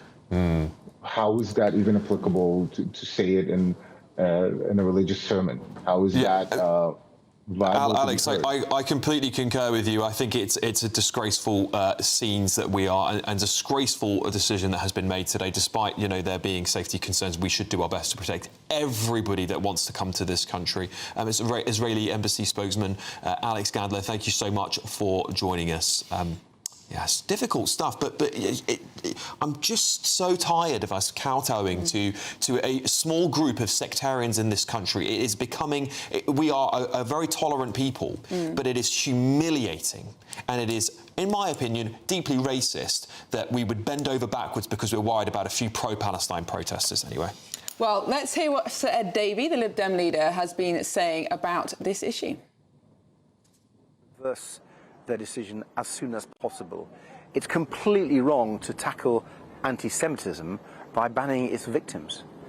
Jewish people should be safe everywhere in our country, and it's up to every police force to work with the local authorities, to work with the government to make sure that happens. We should be stamping out anti-Semitism.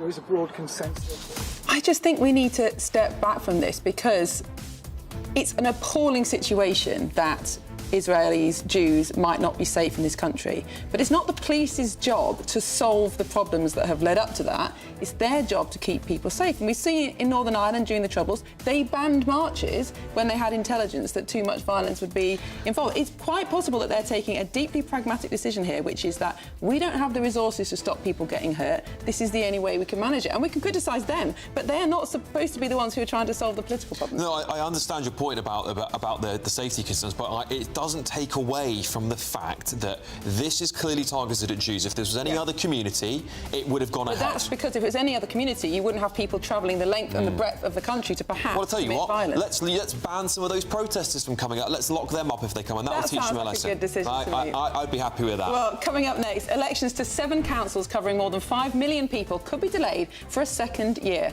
I wonder which parties might benefit from that. Dirty politics at play there, isn't it? No. You're with Britain's Newsroom on GB News. Oh, yes.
Mornings don't have to be tiresome, especially if you have the right company. Wake up to news as it happens, opinion and debate, and of course, a little bit of entertainment too. Because when the kettle's on, we're on. That's Breakfast on GB News, a show worth waking up for. Every morning from 6 a.m. Only on the People's Channel, Britain's news channel. We'll spread the news, you spread the word. Westminster, the ultimate clique. And you're fighting like rats in a sack. But here on the Camilla Tominey Show, we ask the questions the establishment media is too scared to ask. OK, let me ask you a straight question, because I know you're a straight-talking politician. Whether it's net zero, illegal immigration or law and order, nothing is off-limits. You had the power then. Yeah, as I and say, now you've lost it. That's the Camilla Tominey Show, a politics show that's fearless. But no, let me finish my question if you don't mind, because it is my show. Sundays at 9:30, only on GB News, the People's Channel, Britain's news channel. At GB News, we love to hear from you, our loyal community. So drop us a line at gbnews.com/yoursay. There, you can talk to each other and also to the presenters live on air. gbnews.com/yoursay, because GB News is your channel, Britain's news channel. Welcome back. It's almost 11:30. This is Britain's Newsroom with Alex and Miriam, and we're joined by Dr. Renee and Judita De Silva in the studio. Welcome back. Hello. Now, shall we start with this news that some council elections that cover 5 million people are going to be delayed for a second year running? Now, it's because of a shake-up of how councils are run and organised, but essentially it means that 2 elections will have been missed. Do you think that there's a democratic issue here, Judita? Yes and no, because I think it's kind of because there was a whole idea of deferring governance to council level to make it more functional, but because the general rollout of doing that hasn't been well thought out. You're constantly deferring and deferring and deferring. While I do agree, like I've always said, that for me, in local areas, being able to defer to your local MP, to local councillors, it's more effective in your day-to-day life. That's how you actually feel change, as opposed to what's happening in Westminster. But until you can have a holistic structure that's actually rolled out properly and cohesively, this is going to keep on happening. So this is just bad management. Yeah, Dr. Renee, you'll have some councillors in their post for 7 years. That is a dream for politicians, isn't it? Especially politicians in our current climate, where the existing government are expecting an absolute bloodbath at the next election. So this must be absolutely music to their ears. And this is a disgrace. Look, if they can't organise it, which clearly they can't, and that's no surprise, is it? Because we can't organise anything in this country that doesn't take 10 years and cost a fortune, then they need to just bite the bullet and let there be elections and then let the new people get on with it. This is a democratic whitewash, and they're trying to hide something under the guise of, oh, we're in disarray, it would be really bad for the people if we do it now. What really they're saying is, we know we're going to lose and we won't be in power anymore to do this, and it's a big problem. I think they could push people too far with this. I think people see them for what they are. People want the opportunity to vote in the elections in May, and I think if you take this away, they're just pushing people too far. I think it's a case, though, of damned if you do, damned if you don't. I was about to say that it's pretty much it's a lose-lose. So on a level, I do agree that let the chips fall where they may, let the elections happen and deal with the fallout afterwards, because the expectation and the paranoia of what might be makes you look bad. So let it actually happen and then deal with the fallout. Yeah, I just feel like if you're really that principled and you love democracy and you are one of those councillors who go, I'm going to defend your local rights, and the people there clearly, I mean, you look at parts of Essex, you look at the electoral map, it's going to be, the Tories are going to be gone in almost loads of their council seats. And in the same case, they're like, you know, we believe in democracy. Well, call a by-election. Call a by-election. It's actually interesting that everybody assumes this is Labour doing this alone because they don't want reform to win. But actually, the Tories have been terribly silent on this last year when they did it, and now for the same reasons. And turkeys don't vote for Christmas. You know the old saying that if democracy worked, they would never let us vote. That's almost where we're arriving. Scary stuff, isn't it? Well, thank you both. That was such a doozy to end on. I didn't want to change. I was like, yeah, OK. Yeah, we've reached a point of agreement, so it must be time for the news with Tatiana.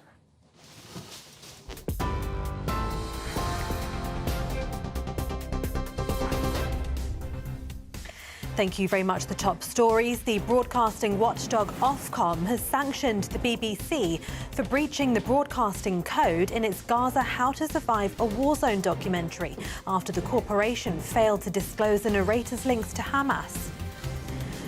The Police and Crime Commissioner in the West Midlands, Simon Foster, has urged an immediate review of a controversial decision to ban fans of Israeli side Maccabi Tel Aviv from attending the team's Europa League game against Aston Villa next month. Dame Angela Eagle says there will be no U-turn on the government's plans for inheritance tax for farmers. The farming minister says planned changes will go ahead in next month's budget in spite of press reports to the contrary. And an injection to prevent HIV is to be offered to patients on the NHS in England and Wales for the first time, bringing the policy in line with Scotland. Those are the latest GB News headlines. For now, more from me at midday. For all the latest from GB News whilst you're on the go, get the GB News app. Scan the QR code now to download or visit gbnews.com/app.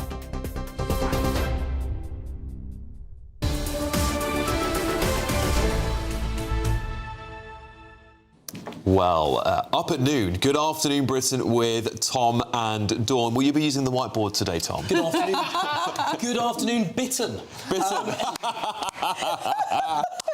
Explain that for people who weren't watching yesterday. If anyone was watching yesterday, they might have seen me humiliate myself in front of the touchscreen whiteboard that we have. Dawn set me a challenge of explaining the China story in less than a minute, and in my haste, in my rush, I was writing the feet on the whiteboard, and I didn't notice for a solid number of seconds. And some questionable characters you were drawing as well, which I think Dawn pointed out. I would stick to stick men next time, Tom. It's a traditional way to draw cartoon individuals, the head and the body, rather than.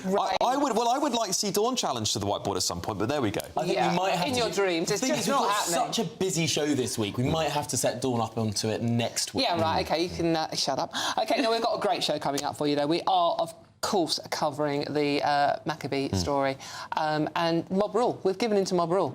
I mean, I go to football. I'm a huge football fan, and I just cannot believe what's happening to football fans in this country, the way they're being treated, and this is just... So we've got a great guest. We've got a Maccabee fan coming on to talk about what it's actually like for the people that are now not being allowed to go to a game purely because of, let's be honest, their religion.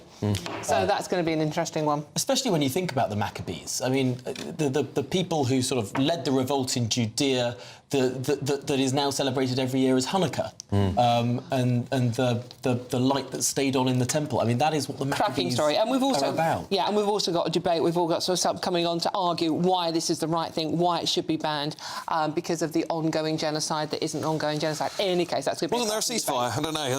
But anyway. Well, yeah, I mean, what ceasefire? What does it matter? Genocide going on right now in Gaza, it's perpetuated by Hamas, who keep shooting their own people. Yeah. Exactly. And also, quickly talking to a pink lady about what the hell's going on in East London and why flags are being ripped down while the Palestinian ones are still flying. Tom, Dawn, looking forward to it. Well, all that's coming up at midday, but up next, a BBC Gaza documentary breached Ofcom codes as the broadcaster is accused of catastrophic failures after using the son of a Hamas official to narrate a documentary. Yeah, more on that next. This is Britain's Newsroom on GB News.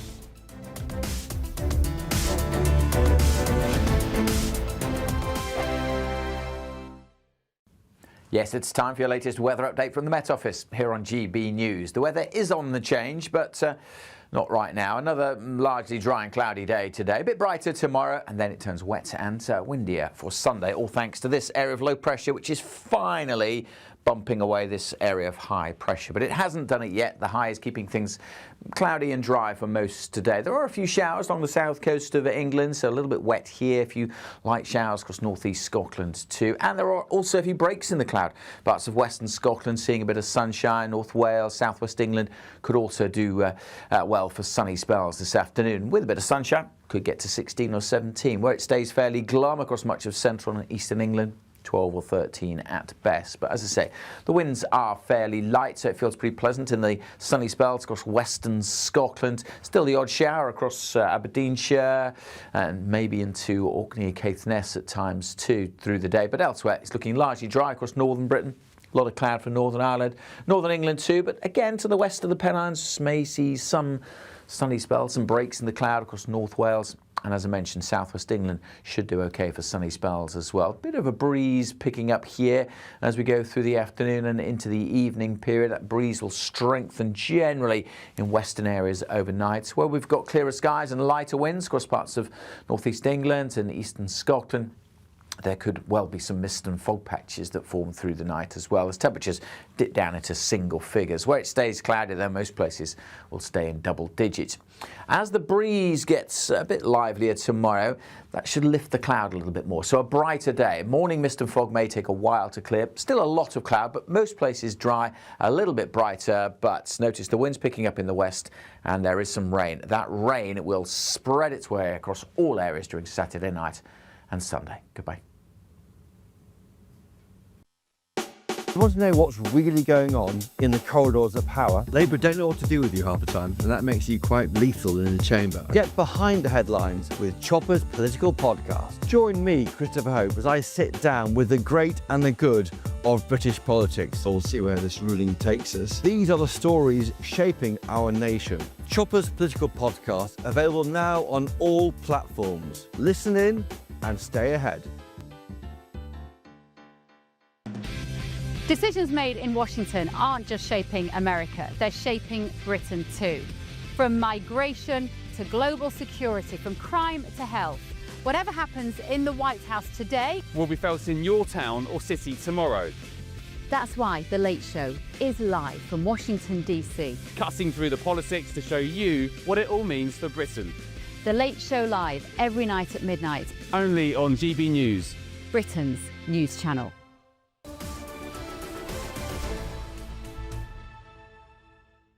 Welcome back. It's almost 20 to 12. This is Britain's Newsroom with me, Alex Armstrong, and Miriam Cates.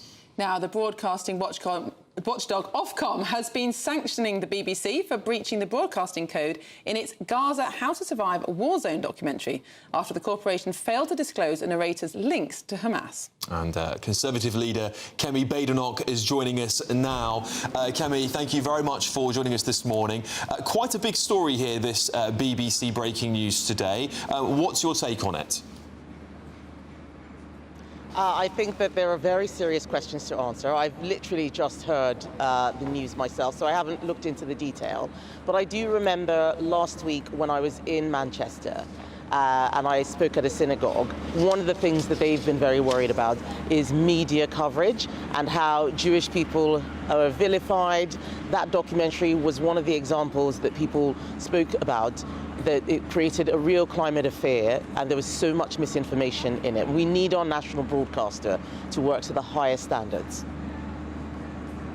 On to this so-called Chinese spy scandal. I know you and others in your party have been very critical of the government over how the case has collapsed. But it has emerged that actually there are reports that the Chinese have been spying on the government at the highest levels for some years. Do you think there are much wider questions to answer about Chinese espionage than just this particular case of these two researchers? Well, if you listen to the speech that the head of MI5 gave yesterday, he talked about how even just last week they were stopping Chinese threats. It's very clear that China is, a national security threat with all of this spying, all of this espionage. We knew about it even when we were in government. We took many steps to try and deal with it. We can't stop China from trying to spy on us, but we can at least prosecute cases when we catch people for alleged spying. That's why allowing this case to collapse is so shocking. We now know that Keir Starmer actually knew the case was collapsing and did absolutely nothing to stop it. He was too interested in thinking of how he could blame the Conservatives than in making sure we have national security. Kemi, I want to ask you about what's happened with this Aston Villa game with Maccabi, the Maccabi football team from Tel Aviv. You've condemned the decision. Is this a sign of the sectarianism that is arising in the United Kingdom and blatant anti-Semitism? Yes, it very much is. I could not believe the words from the so-called independent MP who actually made comments sort of congratulating and celebrating the fact that Jewish people were not going to be able to watch a football match. He's a Liberal Democrat councillor as well, by the way. Let's see if Ed Davey actually removes the whip from him. That's what he should be doing. Should be kicking him out of his party. There's no place for that in this country. We've always been a sanctuary for Jewish people. We do not want to see Islamist threats to Jewish people. We just had an attack in Manchester 2 weeks ago where 2 Jewish people were killed. We need to make sure that this is a safe country for them, not just give up and allow the mob to take over. But how do we do that practically going forward? Because it's all very well to say that tolerance and respect and freedom of religion are British values, and I'm sure the vast majority of people would agree that they were. But we do have a growing number of people, of Muslims in this country. We know that there are elements of Islamic teaching that are anti-Semitic. This is going to be a growing problem unless we find a way to negotiate or crack down on some of those practices. We should not be negotiating with practices that are alien to British culture. This level of race hatred, where they're actually pushing Jewish people away from watching football matches, is something we've never seen here before. And let me be very clear, what starts with Jews does not end with Jews. If we send a signal that the mob is allowed to terrorize Jewish people, especially if it is one that's coming from Islamist threats, they're threats to not just Jewish people, they're threats to the rest of the country, including the Muslim population. What we want to see is the authorities cracking down. And this is why I have no faith whatsoever in what the Home Secretary said. She told me that she would, certainly on the news when I saw her, that she'd be doing everything she could. What are they doing now? She should be intervening. She should be directing the West Midlands Police. The Prime Minister should be directing them. They should show some backbone. Right now, they're just being weak. Yes, Kemi, I want to ask you about local elections as well, because today there's speculation that council elections are going to be delayed yet again, and that some of your council leaders who have been quoted here saying that they are worried that people will probably get reform and that will frustrate progress. Why are your councils lobbying, secretly lobbying the government, or potentially lobbying hard, as it's been quoted here, for the government to push back elections? Surely you want to have them accountable to the electorate. So just let me be very clear. The Conservative Party policy is that we should be fighting elections next May. Some individuals may have made some representations. That's not party policy. We've already had a delay of a year. Sometimes during local government reorganization, you delay things a year. That's typical. 2 years is extraordinary. And I think that people need to make sure that we keep our democratic traditions alive. Right now, we are ready to fight local elections in May. We have good policies. We should be going out there. What I think is really happening is that Labour is so unpopular. They don't want to see these big elections happening, and they're using excuses and trying to use Conservative councillors as a fig leaf. They need to get out there and make sure that those elections happen. Now, just finally, I understand that you are there to see the unveiling or the rededication of a statue of Ronald Reagan today. Tell us why you think that the Reagan-Thatcher relationship is still so important 50 years on. Thank you so much. I mean, I gave a speech this morning saying just that they were people who recognized that you need to be strong, that weakness invites a lot of attacks, a lot of threats. Both Reagan and Thatcher understood that. I think America still understands that. You look at the situation in the Middle East, it wasn't all the appeasement and grandstanding that solved it. What solved it was President Trump using his power wisely for many of the people in the Gulf who actually were using their power wisely to solve the crisis in the Middle East. Not the warm words and the hand-wringing which we saw from many European countries, very sadly including the Labour government here in our country. OK, that's Leader of the Opposition, Conservative Party leader, Kemi Badenoch. Thank you so much for joining us this morning. Well, still to come, Ukrainian President Zelensky is meeting Donald Trump in Washington later, and you won't want to miss a moment on GB News. Will we see more exchanges like this? But you don't have the cards. But once we sign that deal, you're in a much better position. But you're not acting at all thankful.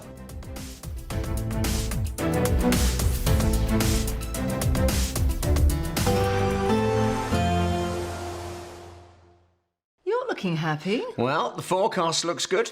So you've sorted the travel insurance then? All Clear Travel Insurance sponsors GB News travel destinations forecast.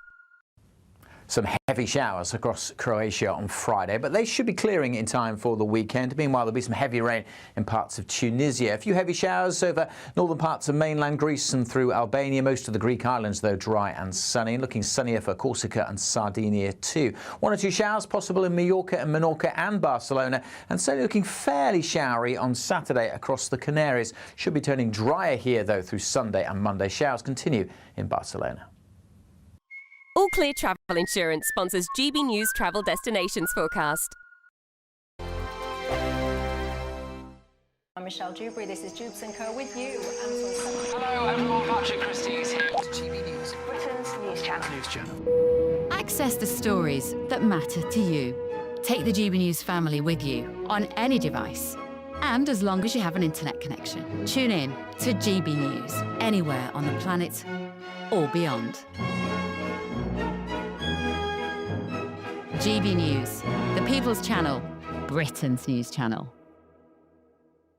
At GB News, we love to hear from you, our loyal community.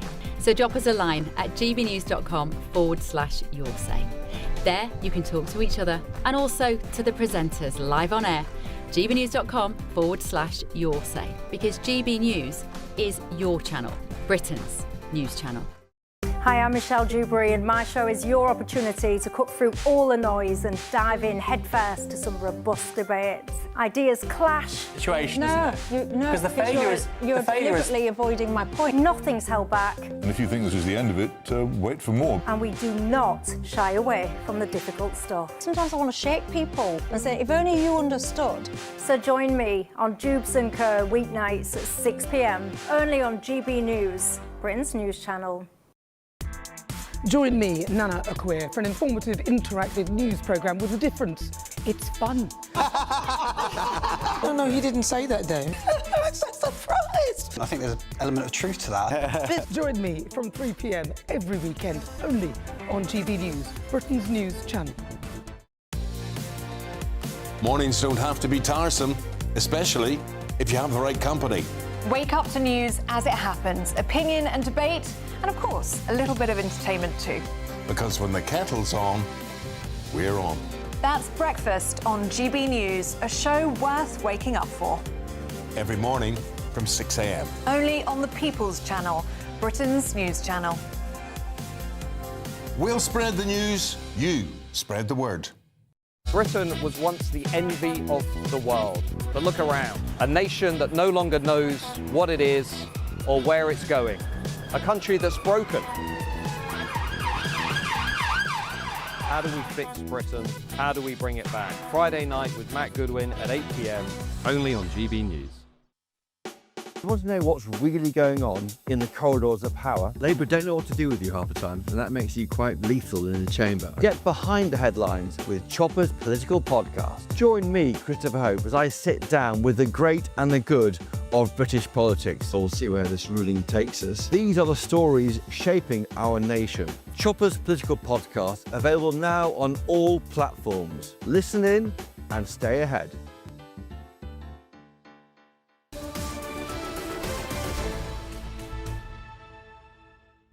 Welcome back to Britain's Newsroom, and we're now joined by the Republican commentator Nora Lee Notzin. Nora Lee, thank you so much for coming into the studio. Trump in the news again, on a roll after negotiating peace in the Middle East. He now wants to do the same for Ukraine. What do you make of his plan to meet Putin in Budapest? I think there's incredible momentum for peace right now.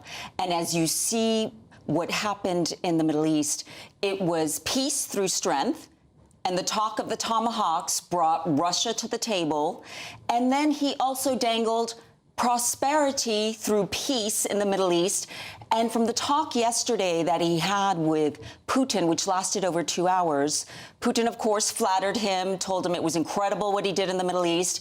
And he talked about the tomahawks being a very bad idea. And Trump did acknowledge that the U.S. actually needs tomahawks for its own defenses as well. But he flattered his wife for what she's done, uniting children in the Ukraine. So Putin did a good job of warming him up ahead of a meeting, which we hope will be trilateral in Hungary with Zelensky. Clearly, Trump has warmed up to the Ukrainian side because he's been very vocal, thinking that, well, this war wouldn't have happened under his presidency, which we know is true, and Russia's always agreed with that. But now he's in a position to actually negotiate peace, I believe, because he's meeting with Zelensky today.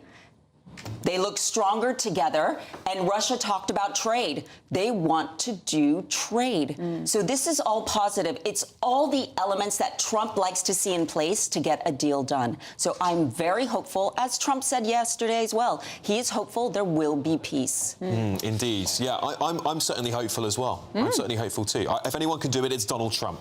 Yes. Absolutely. Historic times. Absolutely. Well, that was a fantastic rundown of everything that's going on. I'll have to have you back. And, of course, on GB News, we will be following all of that as we find it. Well, it's been an interesting show, Alex. It's been fun. It's been fun. Fascinating stories today. Really interesting to see what happens about the decision by the police in Birmingham. Will that be overturned by the government? We shall see. We shall see. Well, up next, though, it's a Good Afternoon Britain with Tom and Dawn. Yes, and the very latest on what on earth is going on in British football. Are we really going to ban Jewish fans from a supremely popular game? Yes, and we're also talking to a pink lady. Remember the ladies protesting about the migrant hotels? About what's happening with them at the moment, and are they far right? Well, all of that to come, and so much more after your latest weather forecast. Expect warm spells with the odd rude interruption. Box Boilers sponsors the weather on GB News. Morning. Yes, it's time for your latest weather update from the Met Office here on GB News. Today, well, kind of more of the same. For the vast majority, dry and cloudy sums it up. But there are a few breaks in the cloud, just like the last few days, a few glimmers of sunshine, but equally one or two light showers here and there. We're seeing a few more just brushing into southernmost parts of England, particularly parts of Devon, and the odd one across parts of the east. We've got a few breaks in the clouds, so some places waking up to a bit of sunshine. There's been some mist and fog through the night as well. That will clear away. Most places, as I say, just staying dry and cloudy with temperatures similar to how they have been through the week, 13 to 15 degrees. The winds are pretty light. The breeze, though, will be picking up in the southwest. That will do a couple of things, maybe throw a few more showers in towards Devon in particular, but also break the cloud up a little bit more. So parts of Cornwall, North Devon and West Wales may see some good breaks in the cloud and a bit of sunshine. And again, like the last few days, parts of Scotland will see some blue sky and some sunshine, most likely on the west coast, whereas the east coast may stay a little glum. On the chilly side, in Shetland, elsewhere, as I say, temperatures similar to what they've been through much of this week. We are in for a bit of a change, but not really until we get through the second half of the weekend. As we start the weekend into Saturday morning, still a lot of cloud around, thickening up in places overnight for the odd little bit of drizzle. Where we've got clear skies, we could again see some mist and fog. Temperatures will dip down to single figures in places, maybe a little bit lower, with some clearer skies across northern Scotland. And here again, some sunny spells possible on Saturday. Generally, skies again a bit brighter, the cloud not as low. One or two light showers possible in the east. And later on through the day, we'll start to see the change coming in from the west with outbreaks of rain creeping into Northern Ireland, perhaps into West Wales later too. But still, many places on Saturday dry and cloudy with temperatures in the teens. But it's going to turn wetter and windier on Sunday. Expect warm spells with the odd rude interruption. Box Boilers sponsors the weather on GB News. There's 2 weeks remaining in our latest, greatest giveaway. You could be in the driving seat of this Benamar Primera motorhome. This luxurious home from home comes with all the mod cons. Plus, you can use it with your current driving licence. We'll also boost your bank account with a whopping £30,000 in tax-free cash to spend on anything you like. It only takes one entry to become a winner. For another chance to win, text WIN to 63225. One entry costs £2.50 plus one standard network rate message. Or text BONUS to 63225. 5 entries cost £5 plus one standard network rate message. Go to gbnews.com/win. Entries start at £2.50. Call 0903 686 3232. Calls cost £2.50 plus your network access charge. Or post your name and number